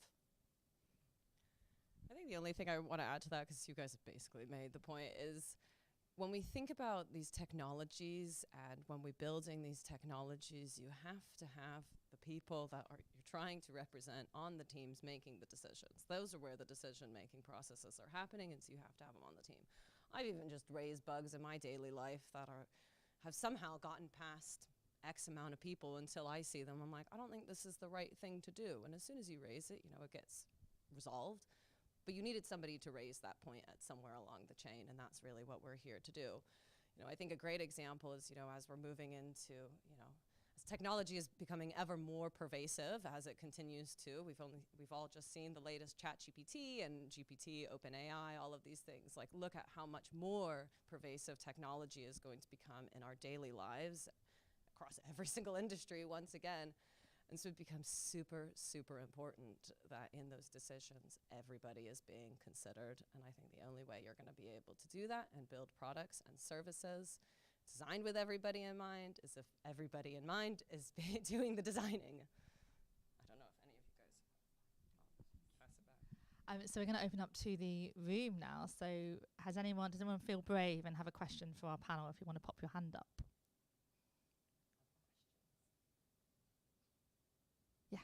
You shout it out and I'll repeat it onto the mic.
Hey, an amazing two-part question that I'm just going to repeat for the benefit of the live stream as well.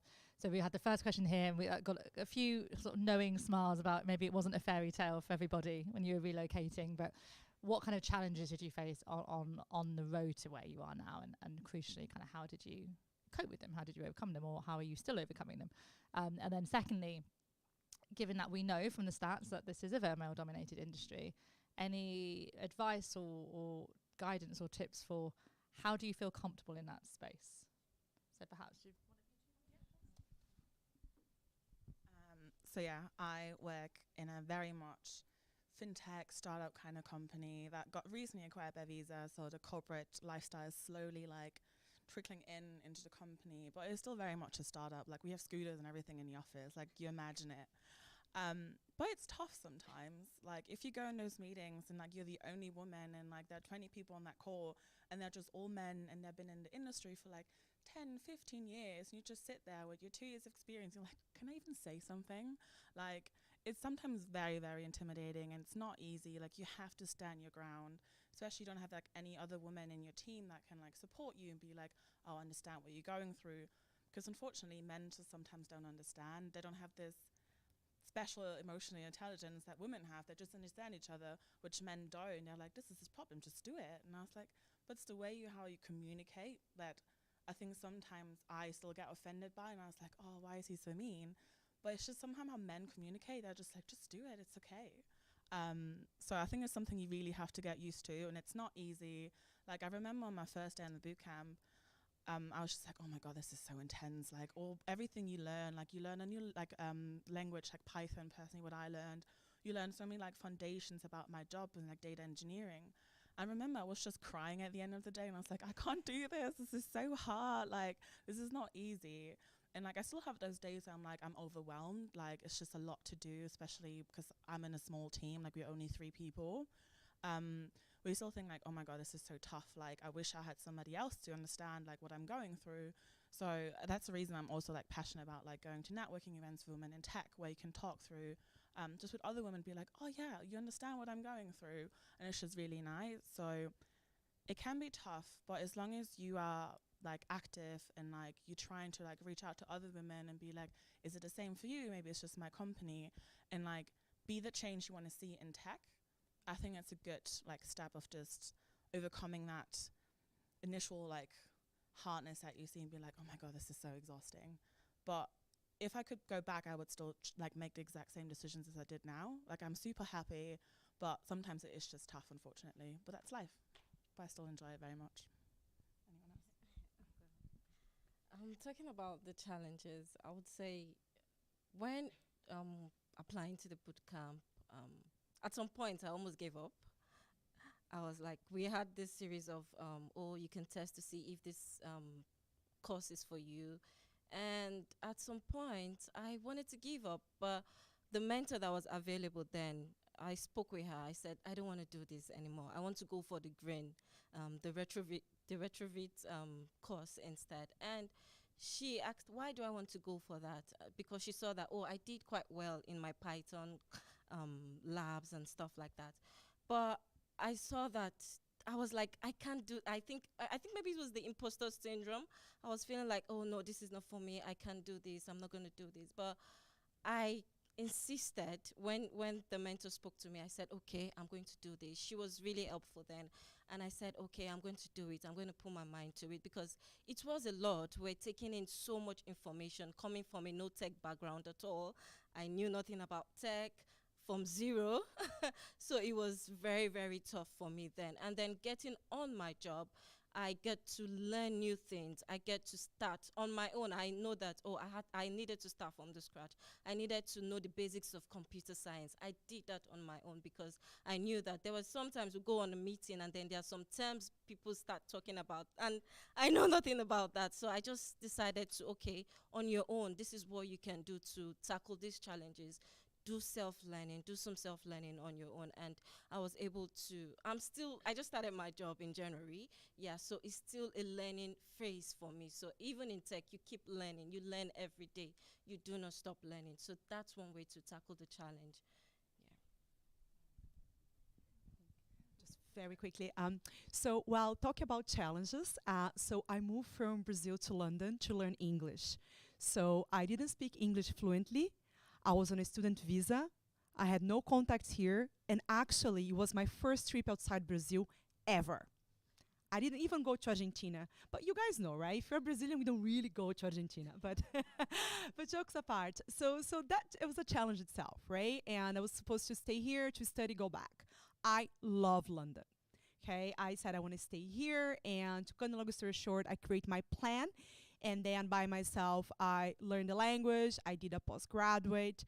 My grandfather was Italian, so I was able to get the citizenship. No, I did not get married for passport purposes.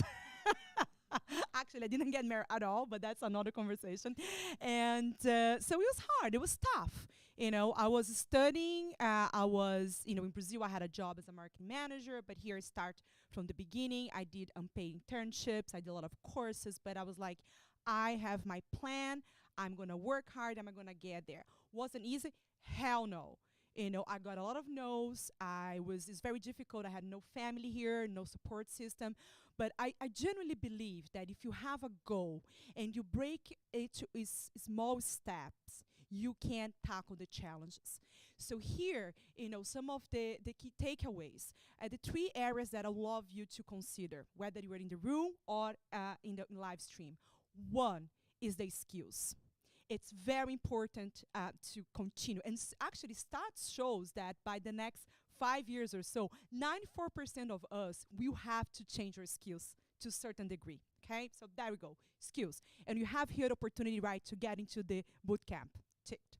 Second one, find a mentor. And they go say, Pamela, but I'm not in tech, I'm not working, how I get a mentor? Well, again, there's so many platforms that you can find a mentor. One of them is TechHer, that is from Microsoft, and you can join. There are courses, free training. There's also, you can find a mentor to that. And third, I think it's a time for us to take responsibility as well. Okay, because yes, there's a government, yes, it's a male-dominated industry, but we as a woman, when you have a chance, you have to speak up. Okay, you have to ask for. When I coach and mentor people, they say, "Oh, you know, I'm not getting promoted." Did you tell your boss you want to get promoted? No. I was like, well, you know, so feel the fear and do it anyway. Apply for the job. Ask, reach out to the person. Ask for the mentor. Because guess what? If you don't ask, you're not going to get. So yes, there is a government that have to help. There is society, but it's also our responsibility to take charge. Thank you. Snaps to that, yeah. I mean, I do have an extra point to add to that, which is, yes, we've got to be bold and we've got to be brave, right? And that comes as the drive bit that I mentioned earlier. But I also think there's a responsibility on the companies and the men, and it is mostly men that lead these companies, to make a space for us to feel like we can belong. Because it's one thing, these companies having these roles available, wanting to be more diverse, they've all got quotas, they have to do it by the government, they're all improving, it's going in the right direction. But if you get into a company and you work in a team of all men, which is very possible, especially if it's a technical role, they have to think about how they can make you feel included, how they can bring you into these conversations, how they can support you with those. Because what we'll find is that you won't stay. And you'll feel like tech is not for you. And all of these old stereotypes that you've heard previously around, oh, that's a men's thing, boys do that, that's just going to reinforce that. So whilst I absolutely agree, you know, put your neck on the line and tell your boss and ask for the help and really push yourself out there. Look for the companies that have employee resource groups. Look for those that make a stand. Look for those that, well, all the big companies should be publicising their stats around gender pay gaps, for instance, because those are the ones that are making a stand, and those are the ones that where you feel once you're in the door, you're going to feel like you should be there. And that's what we want. We don't want women to have a go and feel like they're excluded. We want you to be there in 5 years' time. So yes, do all of those things, but also do your research on the companies, because there is a responsibility for them to make a workplace and an environment where we feel like we can not just survive, but that we can thrive. Amazing, thank you. So we'll open it up again to the room, and perhaps while we're doing that, we can have a look at the live stream as well to see if there's any questions that are coming through there. So we've got any other questions from the room at the moment? Yes, you had to shout nice and loudly for us.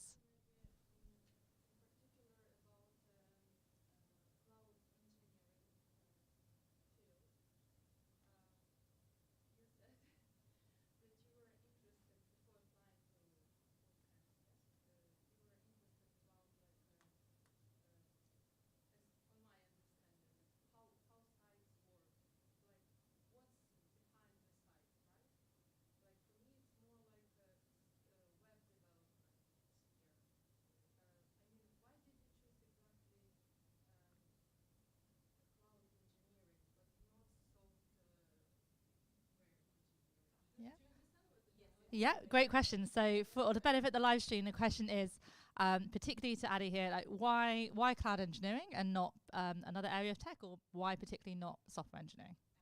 I have to pass this down the trough. Okay, like I said before, coming from a no-tech background, I did my research, and I know that I'm not good at, I don't like coding so much. I don't like it. Yeah, so I searched, when I searched, and then I saw that you don't need to have too much of coding experience to do this. And that was why I went for the cloud computing one. Although that you have to use some Python, Linux and stuff. Yeah, but for me, even when on the bootcamp, our mentor said, okay, write down the kind of role you want in cloud. Because even in cloud, there are different roles. There are roles that you don't have to code. Yeah, so what I wrote down was I wanted a support role in cloud, because I know my weakness. I know my strength is not in coding. So I said I wasn't going to go that route at all. So I went for cloud computing, and then I'm in a support role in Oracle now in the cloud infrastructure team. Yeah, so that was why I went for the cloud computing one, because I didn't want to do so much that has to do with coding, if you get that. Yeah.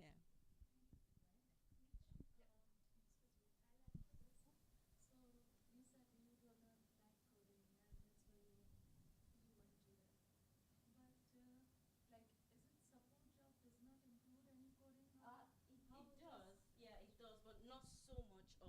coding, but you have to have basic knowledge of the skills. But I didn't want to make it like my main aspect of being in tech, doing coding jobs. Okay, so I'm an advanced support engineer. So we support businesses. We tell them, oh, this Oracle solution is best for you. So we tell them which Oracle solution to choose. And then as a cloud, I'm in the cloud infrastructure team as well. So we can also architect, design their cloud infrastructure. Yeah. I think we've got one from the live stream.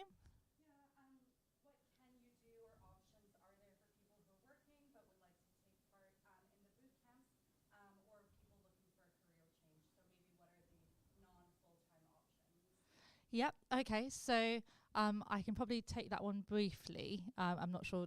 Probably not for the panel as such. But so as we kind of talked about before, Generation Bootcamp specifically are for those people who are either unemployed or on 0-hour contracts, or who are on very unstable employment, who want to kind of take a break from that and then do something a bit different. There are lots of kind of part-time opportunities available, and what I would recommend the person who asked the question do is, if you do a quick Google for Ollie's organisation, which is the London Digital and Tech Skills Hub. If you have a look there, that is a collective of lots of different organisations like Generation who offer training provision in particularly the tech and digital space, but not all of them are exactly the same as like boot camps. So they're slightly different pathways into tech, and some of those will be part-time opportunities, some of them will be a bit more like flexible, like flexi time. Boot camps are one way of doing it, but that organisation or that collective of organisations has a wider variety of different routes into tech, some of which, as I said, are kind of part-time or a little bit more flexible if you do have employment already that you want to keep. So I think we then had another... Oh, yes, of course. Go for it. Okay, so while on the bootcamp, I wasn't working Monday to Fridays. You don't need to have... I was working like 16 hours weekend. I knew I wanted to do this, but we had bills to pay. We needed to work. So what I did was I had to work. I needed to sacrifice my Saturday and Sunday. So I was working Saturday and Sunday. So if it's something you could give your Monday to Friday, we have bills. There are bills to be paid. So I did Saturdays and Sundays. I was able to work just Saturdays and Sundays, but not up to the maybe 20 hours or something, but something to bring some money in. Okay. I do have a question. It's a very specific one, kind of like why I came here. So I think I'm a bit different from like most of the people here. I study computer science, I'm final year, and it happens that I'm working with lots of Microsoft technologies. So my question would go to Holly. I was wondering, apart from the official ASP.NET documentation, do you know some other outlets of information on certain packages, on certain things?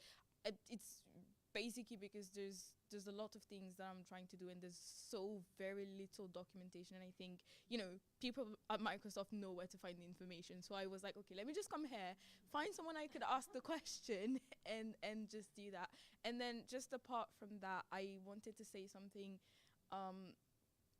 Women in the tech industry, like choosing to study computer science and doing all these, doing these things, I've noticed personally that, around high school, around this like earlier time in life, like women tend to really shy away from technology. They tend to be thinking, this is kind of like not great. And then I find myself, for example, in my school, there's like 210 of us, and then the 10 are women.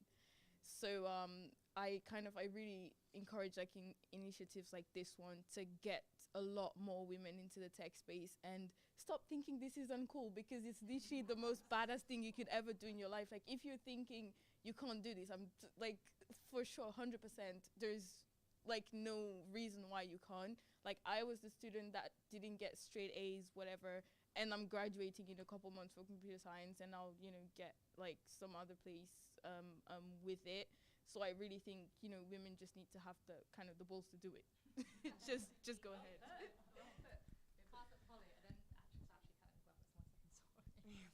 So we'll pass that to Holly to answer the first question, and then maybe link to the second sort of points you're making, like super valid points you're making. Maybe link to that, then a question would be, what kind of advice would you give to either your younger self or someone, a woman or a girl who is at that point of sort of making decisions or coming away or thinking they want to come away from those sort of more traditionally masculine subjects, you know? So either to yourself as a younger version of yourself or someone in your life. Yeah, so in terms of documentation, I pretty much use the same documentation that you do as well, just a lot of the online stuff. I would say I have found that like learning platforms like Udemy is actually my favorite learning platform. I find they're pretty cheap and the quality is pretty high. There's loads of free options as well, like LinkedIn Learning, and you know, Udacity does some free stuff, EDX does some free stuff as well, and they're all great. But I personally just resonate really well with Udemy stuff. So if you're not finding what you need in the documentation, some of those online courses might also just help kind of point you through and give you some examples of how to actually implement some of these stuff. W3 Schools might also have some examples as well, because I know they started as more of a web-based platform, but have really expanded in the languages that they show and give loads of examples about how to do certain things or how to use different components. So I would take a look at those. Fortunately, we're all kind of in the same boat a little bit. I guess at Microsoft, I get the benefit of sometimes for certain things, I can look at the source code for behind the scenes, but that's not public information. So, but the second question, though, about, you know, I guess what we would tell our younger selves, you know, the question about that we kind of had previously about the challenges. I think when I reflect back on my journey, one of my biggest challenges was dealing with imposter syndrome.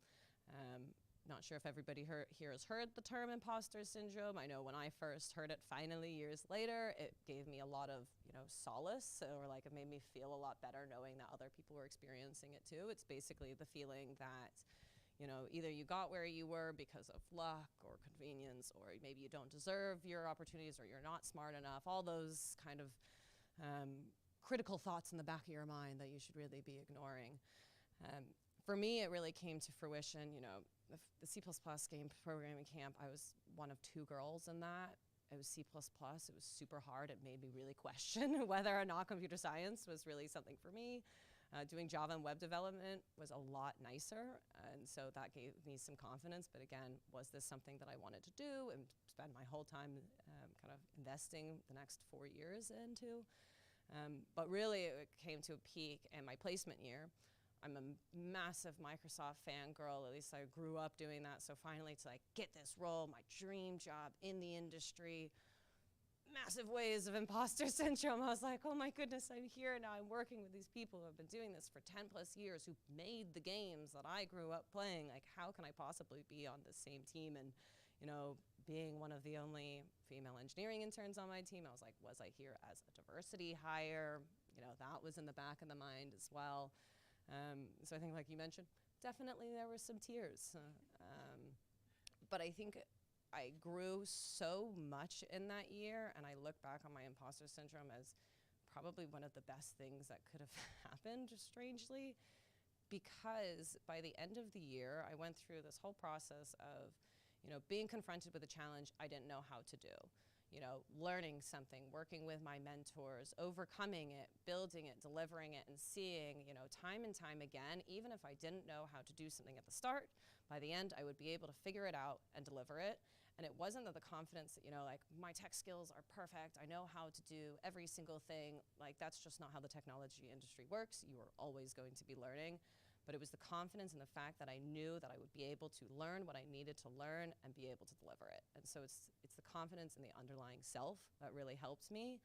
And now I look at my imposter syndrome as really a sign that it's a good thing. I am challenging myself, I'm putting myself in new situations, and I'm going to grow through them and become better than I would have before. So if you're encountering or experiencing imposter syndrome, know that it's probably a good thing. Know that 80% of people, I suspect that figure is much higher, have also experienced imposter syndrome. Know that I have given a whole talk on imposter syndrome at a TechHer conference at Microsoft, and every single woman in the room nodded their heads when I mentioned the fears around imposter syndrome and being a diversity hire and stuff like that. It doesn't matter if you're an intern or a CEO, every single person has experienced it at some point.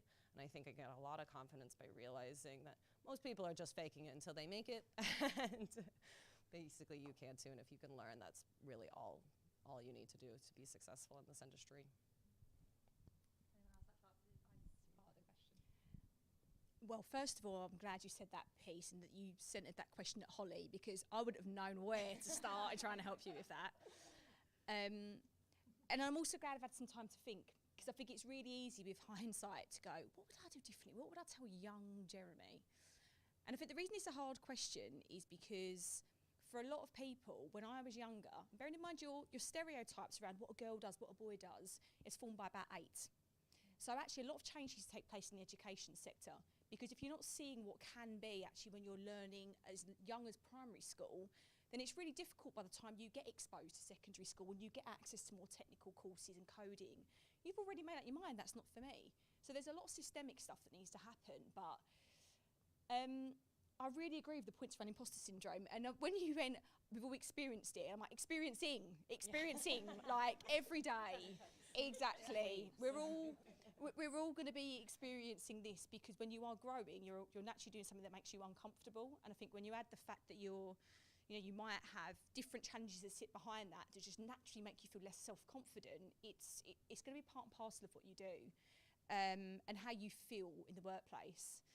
I really liked what you said as well, Holly, around fake it till you make it. And I truly, truly believe that. And I don't mean like, don't try and build a house if you've never picked up a trowel before. I mean, clearly there's a fine line, but there is an inner confidence that you can build in yourself by going, I don't know, but I'm going to give it a go. I'm going to try, and I'm going to see what happens. And what's the worst that can happen? I fail. At the end of the day, it's a job. Odds are in technology, nothing that serious is going to happen. No one is going to die. So actually trial and error is part of what we do every day. So even when you're like, this is my worst day, I feel terrible, bad night's sleep, kids have kept me up, I'm knackered, like I'm 3 weeks in, everyone hates me, don't know what I'm doing. Okay, that might not be true, but you know what? I'm just going to put a brave face on. I'm going to put a bit of lippy on, shove a smile on, have a cup of coffee, and I'm going to get through the next half an hour. I'm going to get through the next half day, next day. And actually by doing that, you start to chip away at that voice telling you can't do it, and you start to build that confidence in saying, yeah, I can. And if I could do it at my worst, what am I capable of when I'm absolutely at my best? So keep faking it. And if you haven't looked up imposter syndrome, you don't know what it does, I really encourage you to go online, go on Bing. You can tell I work for Microsoft. And have a look, because I wish I'd known what that meant when I started my career, and actually I didn't have a clue. And it's one of the reasons I hid that I was from Essex for a long time, because I thought people would think I was thick. And actually get that out of your head, have a look and see how you can help yourself no matter what career you go into. Amazing. Anyone else? Yeah. Yeah, so I completely agree with you guys. Just share. I guess, if I have to give an advice to my younger self, I actually would say be kind to yourself. Because I guess, the different phases. So for example, right, one of the analogies that, we can be on the comfort zone, we can be on the stretch zone, or we can be on the panic zone. And if I'm very honest, I always been, my entire life, always being very driven and ambitious. And I've been, I think, on the panic zone a lot of the time. I think, in the sense that pushing myself and what is next and more responsibility, which is great, right? So I'm not disencouraging you, not at all. But I do have to say, I think sometimes it's okay to say, you know what? I'm okay for now. I just needed maybe 1 or 2 years in this role, and then I go to the next one, right? Because I think it's about finding the balance, right? Not just being the comfort zone, right? I mean, you might, but, for a while it's okay, but that's not going to help you to grow, right? The stretch zone, that's where the sweet spot is, because you're still comfortable, but we're growing. The panic zone, again, is good to be from time to time, but not all the time. So I generally think that sometimes we, particularly women, we tend to be really hard on ourselves, right? We're like, oh my God, I should already, know this. I should have that qualification. I should have that job. I mean, it's great to be ambitious and have a plan, but be kind to yourself, and to my phone as well. But generally, and I would say, yes, it's great ambition, Pamela, but I feel like sometimes perhaps I push myself a little bit harder than I should. So, yes, have ambition, but also be kind to yourself, because trust me, you are doing great. Yeah, on that, it's really, really great. It's so true, because I think you're always your biggest critic yourself. Like, you just look at yourself and like, oh, was this actually good enough? Could I be any better? So I was reading a book, and the woman was saying, like, just look at it like you're your 4-year-old like self, and you just look at them and you say all the things, like all the mean things you say to yourself to that 4-year-old girl. Would you still say those things? No, you wouldn't. And that really helped me of like having like a visual image of be like, I shouldn't be so hard on myself. Like, I was just a child. I am just a child still. Like, I'm so young, and like I'm just into the journey of my tech career. It's like, I don't need to know everything right now. Like, I have time. I can rely on like peers and like strong women in leadership, that have like all the experience and all like did all the fights you still have to do. But you can ask them questions and make it like feel a little bit easier and be like, okay, I'm not the only one that has to go through that. It's not comfortable, but at least, you're not alone, and you can always have like the supportive network of like women that are so strong and like great leaders and like great examples. You can just look up to and be like, when I'm grown up, I want to be like her. So that just really helped me of being like, just look at other people, they're struggling as well, and you can struggle together. I think the last thing I would add is that, particularly working at Generation, we come across people of all ages, and I think growing up, you're told that by the time of 21 or 25 or 30, you're supposed to know what you want to do when you grow up.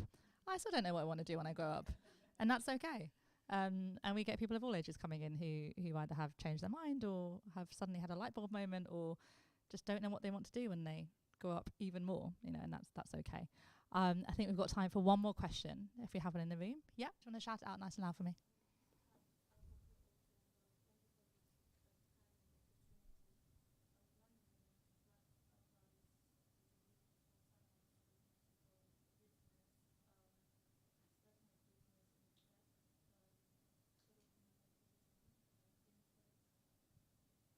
Okay, so I think if we're taking that with a bit more broadly, and thank you so much for that question, is, and this might be one for you, Holly, potentially, because I think you found it, Don't Work in Business. I'm not sure we've got anyone here who has kind of started. Yeah, a little bit. Okay, so the question was kind of any advice to someone who's looking to maybe start a business in tech, or I think specifically you said fintech, but let's think about maybe tech more broadly, like any advice for someone who maybe would want to be an entrepreneur. Yeah. Well, look, first of all, congratulations on your bravery. I think it's a hard journey to go down, but ultimately it can be super, super rewarding. My only bit of advice is find people to help you, because every business that exists started with one person and an idea, and there are so many grassroots companies out there who support founders onwards with that journey, with everything from creating your business case all the way through to pitching for investment, all the way through to 2 years' time, what does that look like, and what are my HR policies. So find those networks to support you, because I think doing it on your own, irrespective of the industry and the focus that you've got, and no matter how good your service or solution is, you're going to find it really, really difficult. But there are loads of companies out there, and there's also, for those that are particularly good, lots of investment opportunities as well from companies like other tech companies. Cool, I nearly inadvertently technology swore then, but other tech companies out there who would be looking to invest. So do your research, not just into your idea, but also to what some of their mentoring companies are, because they will help demystify the process, but also from a tech standpoint, give you that insight into kind of how it works and how they pave their way through. So look for those organisations, and afterwards I can tell you about a couple of the ones that I know of. But I'm not an expert, but that'd be my guidance. Yeah, sorry, I thought you were saying you were trying to get into the business side, but starting a business is a bit different. There's definitely loads of organizations in London or based in the UK that will help specifically women or people of color, or just in general that are just about entrepreneurship and starting startups. London is a big place for that, so I have quite a few friends who have started their own startups. They've gone to various levels of that process, but there are definitely groups out there, and that is probably the first place I would go, like do like an accelerator program or try to find some mentorship, because it is a whole space. In terms of, I guess, my business, it's not technically an official business yet, but Her Hello World, it's probably grown to the point now where you could kind of consider it a business. And the thing that I try to tell people who are thinking about starting at least something similar, and I think this advice applies regardless of what business you're doing is I find a lot of people, especially women, let perfectionism get to them. And so they feel like they have to figure every single problem out right like before they start. And so they basically never get started in the first place. Or this idea that they don't know exactly how to do something, and so, feel like they need to learn a million things before they get started. And it just ends up pushing you back really far in terms of like your timelines. It also means that you're kind of solving for problems that you might actually not really ever run into, or that you would learn the solution better by just going through the process yourself. So with Her Hello World, and even, my sister's starting a business and I've been kind of like half coaching her through that, it's really about those, incremental steps that you can take to get it further and further out. What is your MVP? What is your MLP, your minimum lovable product? How can you keep building on those levels, to get out faster, to get user feedback sooner, to kind of prove out this idea, because I don't think it's worth waiting until you have this perfect polished process. If we're thinking, don't do the waterfall method, do the agile method is basically what I'm suggesting here. Maybe you have some other thoughts. No, sounds great. So I think some other points here. I think it's important, of course, to understand the macro environment, right? So what is your total addressable market, what your competition is doing, and then, I think as you rightly said, understand if there is appetite for your solution, right? What pain are you trying to solve? However, I think sometimes if you are innovating, right, if you come up with a new idea, people might not be ready for that. So you need to know how to ask the right questions. I love this quote by Henry Ford, right, who founded Ford Motors years ago. He said, if I had asked people what they wanted, they would have said faster horses.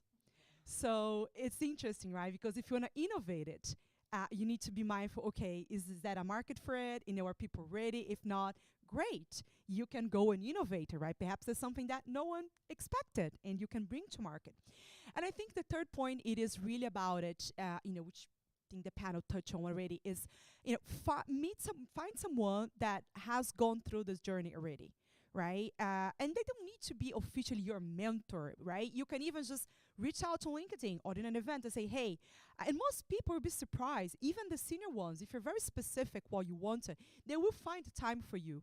Say, hey, I want to, half an hour or 45 minutes, whatever it is of your time, these are the things. And it's very important. Also, one thing that sometimes we forget is your support system, right? And whether it is your family and your friends or your community, it's just so important because all journeys have ups and downs, even more so if you're an entrepreneur, right? If you're a woman, if you want to innovate. So having people that is like, okay, you were doing great, let's go, is really important, for the short, medium, and long term. Sorry, two last things to mention really quick. Some really good frameworks that I was taught during my entrepreneurship classes at university. This is why I like taking those business classes as well. Is the business model canvas and the lean startup method. Those are literally just like templates and formats to go through, and that was something that I found really valuable at the start of creating Her Hello World, because it helped me kind of figure out what my USP was, what value I was adding, and kind of just go through that process. So it's the lean startup method and the business model canvas. I would look those up. All right, thank you so much. Unfortunately, we're just about out of time, so could I ask you all to just join me in thanking our wonderful panel? And thank you all for your questions as well. So hopefully, at least some of our panel will be able to hang around for a little while until we finish the next session, so that you can have a chat with them and ask them any more burning questions that you might have. But thank you once again, ladies, and we'll see you very shortly. So feel free to sort of make your way to the back. So we have one last session for everybody. So I'm going to spend the next 10 minutes or so trying to kind of summarize everything that we've talked about today and wrap it all up and get this cable out the way by talking to you a bit about how to approach an application now. So let's say that you've listened to all of this and you're interested, you're inspired. How are you then actually going to approach an application, either to a bootcamp or to a different sort of training provider?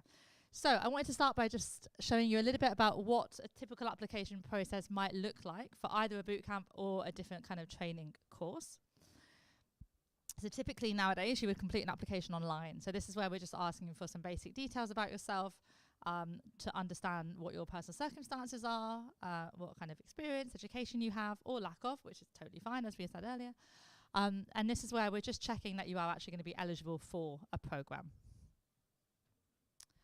After that, we typically ask you to do a short task or activity for two reasons. Partly to understand your potential. So we're not looking for perfect scores because we're not looking for people who have done this before. So that would be very unfair of us to expect perfect scores. But we do want to see kind of what your potential is. The second reason we're doing it is for your benefit. So you can see whether this is something that you actually might be interested in.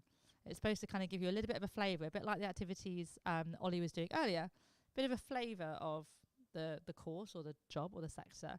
Because if you kind of do that and go, God, I hated that, then that might be quite a valuable learning for you. Maybe that's not the right program for you. After that, at Generation, but I know lots of other providers as well, ask you to attend an interview. So typically this would be an online interview nowadays. You would meet on Zoom or on a different video piece of software, and you chat to one of us at Generation, and we ask you a few questions about yourself and why you want to do the program. And here we're looking for your enthusiasm and your motivation, your excitement to do the program. Then hopefully, if all goes well, you get the offer. That is what we're aiming for at the end of the day. So we then would give you an offer, and we spend a week or two onboarding you onto the program. So giving you a bit of a crash course in some of the tech that you're going to use for the program, making sure we've got all your documents in order, like making sure you can access everything online without any bugs or any problems. So that's just the kind of induction part of the course, those the kind of 1 to 2 weeks beforehand. And then what are we looking for? So I've told you what we're not looking for already. We're not looking for necessarily lots and lots of qualifications or lots of professional experience. If you are someone that has a university degree, that is okay. That's totally fine. It doesn't mean you can't apply to one of these programs. But what we are looking for is enthusiasm and motivation. And what I mean by motivation is your reason for doing it. And I would encourage you to have a think about your reason for doing any kind of training program or any kind of initiative or job in the future. Because if you don't know why you want to do it, you're not going to be able to help us understand why you want to do it. So you need to understand what your reason is for wanting to do this. What is your particular motivation? We need commitment. For any training program, you're going to need some commitment. It's going to be hard at times. You heard our Generation graduates say it's not always smooth sailing. Like, you're learning something new for the first time. That is going to feel a little bit like this sometimes. So you need to have the commitment there to stay the course when it gets a bit tough. Willingness to learn. So you need to be open to learning new things. And it sounds really, really obvious, but we don't always see that in people coming through the doors. You know, you need to have an open mind and be willing to learn both from the instructor, but also from your peers around you. And not just learn the technical skills, but be prepared to be challenged about kind of some of the traits or qualities that you might have. And growth is not always easy. So you have to have an openness and a willingness to that. And then honesty as well. So we need to understand what your circumstances are so we can support you to the best of our ability. So when you're having that chat with the mentor before you start a program and they're asking you about what support needs you might have, being dishonest about that because you're worried what we might think or what we might say or that we take the offer away isn't the right approach. We need to know what you're prepared to tell us or what you're comfortable telling us so that we can support you through the course to the best of our ability. And how do you actually show these qualities? So how do you turn those qualities into sort of attributes or traits that you demonstrate? So with enthusiasm, like thinking about how you present yourself in an interview, or even if you're doing a talk like this. So if I was kind of up here and I was hiding behind the podium sort of like this and sort of stood like this, you would think, oh, she doesn't really want to be here. Like, why does she bother turning up today? So thinking about how you present yourself at interview, it doesn't mean you have to come in a suit or anything like that for a virtual interview. It just means sitting up and making eye contact and smiling and just looking like you want to be there, basically. And then giving every stage of the application process your best self. So trying as hard as you possibly can on each stage is going to show us that you really are very enthusiastic about this opportunity.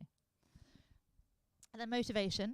So completing the application stages on time, it sounds really, really simple, but that shows us that you're motivated to do this and you're showing us that you're motivated because you're going to be able to follow the instructions at the right times. And understanding, again, why you want to do this. So understanding your reason is really important so that you can help us understand your reason too. Commitment, so showing that you've researched the course. So being able to talk a little bit about the course in your interview is going to be really important. We want to know that you've spent at least a few minutes or half an hour or an hour just looking through the website, reading up on it, watching some of the videos. Show that you've done a little bit of research and you know what you're getting yourself into. And then also having a little think about how you're going to balance any sort of training course with life. You know, life happens. Everyone has commitments. Everyone has responsibilities. We need to hear that you've at least had a little think about how you're going to fit that course into your life. And that shows us this person's taking it seriously. They're committed. Then a willingness to learn is having a bit of an understanding. It doesn't have to be really developed, but a bit of an understanding about the areas that you might like to develop in. Will show that you've got that openness to learn. You've got that mindset that says, yes, I want to learn, I'm open. And just showing your excitement for the learning process as well as the job at the end. So yes, we're going to try our absolute hardest to get you into a job at the end. But that learning process in itself is an amazing opportunity. So showing that you're open to the learning process as well as the job at the end is going to help there. And then honesty. So I've mentioned this already, but just talking clearly and honestly through your life experiences and through your personal circumstances is going to help us support you. So I just thought I'd do a bit of a demonstration about what this looks like at interview. So I'm putting myself on blast here a little bit. It's bad lighting, but we see this a lot at interview. So in terms of presenting yourself well, there's lots of different ways you can do that. I'm in a hoodie in both pictures. You don't have to come in business smart wear to your virtual interview. You can look casual, you can look like yourself. But there's a real distinction here between someone who doesn't really want to be there and doesn't really care about this very cool free opportunity that they're being offered, and someone actually who is interested and eager to have a conversation and talk through their experiences. So super simple little tweaks there. All I did was switch the light on and sit up and smile a bit. But it makes the world of difference when people are meeting you for the first time. And then lastly then, some top tips for showing your best, particularly at interview or any sort of conversation you have when you're in an application process for a training course. It's finding a suitable space. So we know sometimes it's hard to find a quiet space at home. If you can't find a quiet space at home, have a think about where else you might be able to go in your community. A library is often a good shout. They're often very large spaces that have internet access and quieter rooms to work from. Maybe a friend's house, maybe a family member's house. It doesn't have to just be at home. And come prepared. So make sure, as I said before, you've done a little bit of research on the training course that you're applying for to show that commitment and show that motivation. Come prepared to talk open and honestly as well. And have a think about what kind of questions you might be asked in an interview. There's loads of resources online that tell you or give you loads of great tips on what kind of questions might come up in an interview process. Now, we like to think that our interviews at Generation are a bit more like a two-way chat. We don't even really like calling them interviews because it can be a bit daunting. It can put people off. And we know the word interview can be a bit scary. But really, it's just a chat about you and your experiences. And you can't really get that wrong. There's no right answer to it. So be open and engaged. So again, be open to the fact that someone is going to ask you some questions. Try not to be too closed off from that and look engaged, as we said a second ago. And show that you want the opportunity. Enthusiasm goes a really, really long way. If we sense that you're excited by this opportunity, you've got a much better chance of getting onto a program. And that doesn't just go for generation programs, that goes for every sort of program. And a few things not to do. So hide your experiences, because then we can't support you as best we can to the best of our ability. Just talking about the money. So that's an odd one. Now look, money's not bad. We all want money. We all like money. I like being able to pay my bills. All right, that is a really, really big reason that I have a job and that I have a career. However, we want to know that you're not just motivated by that at the end, because these are, as we said before, quite intensive learning processes. They're not necessarily the easiest route, and they're not designed to be. They're meant to be accessible to everybody, but they're not always going to be super easy. So if you're only motivated by the bit at the end, you're going to find the middle bit really tough. So you do need to be enthusiastic and excited about that middle part before you get to the money at the end. And don't get me wrong, we like the money at the end. I showed you the income uplift stat at the start. We like that, and there's nothing wrong with women liking the money and talking about money either, but think about what else motivates you. And very obviously, I suppose, seeming like you don't want to be there. So we've given you a few examples of what that might look like, and think about what it would have felt like for you sat in the room if our panelists kind of looked like I did on the left-hand side of the screen there, what would that have felt like for you in the room? You'd have felt a bit awkward. It's like, oh God, okay, am I intruding here? You know, think about how you're going to come across to the person talking to you. Okay, and that is it from us for the day. So thank you so much for bearing with us and sticking out all day. You can clap, that's fine. And thank you on the live stream for joining us today. You're being clapped. Everyone on the live stream is being clapped as well. So because we've recorded the whole event, when we get the recording back from Not Going to Uni, we'll be sharing that with you all so you can watch it all back in your own time, and you can kind of pause or rewind or whatever. Skip the bits you didn't like, that's all fine too. We now have about half an hour or so for you to just grab a drink if you'd like one. You are very welcome to leave too, but if you'd like to stay and have a chat to anyone from Generation or from Not Going to Uni or for some of our panellists, you're more than welcome to do that, and we hope you do. So thank you very much for coming.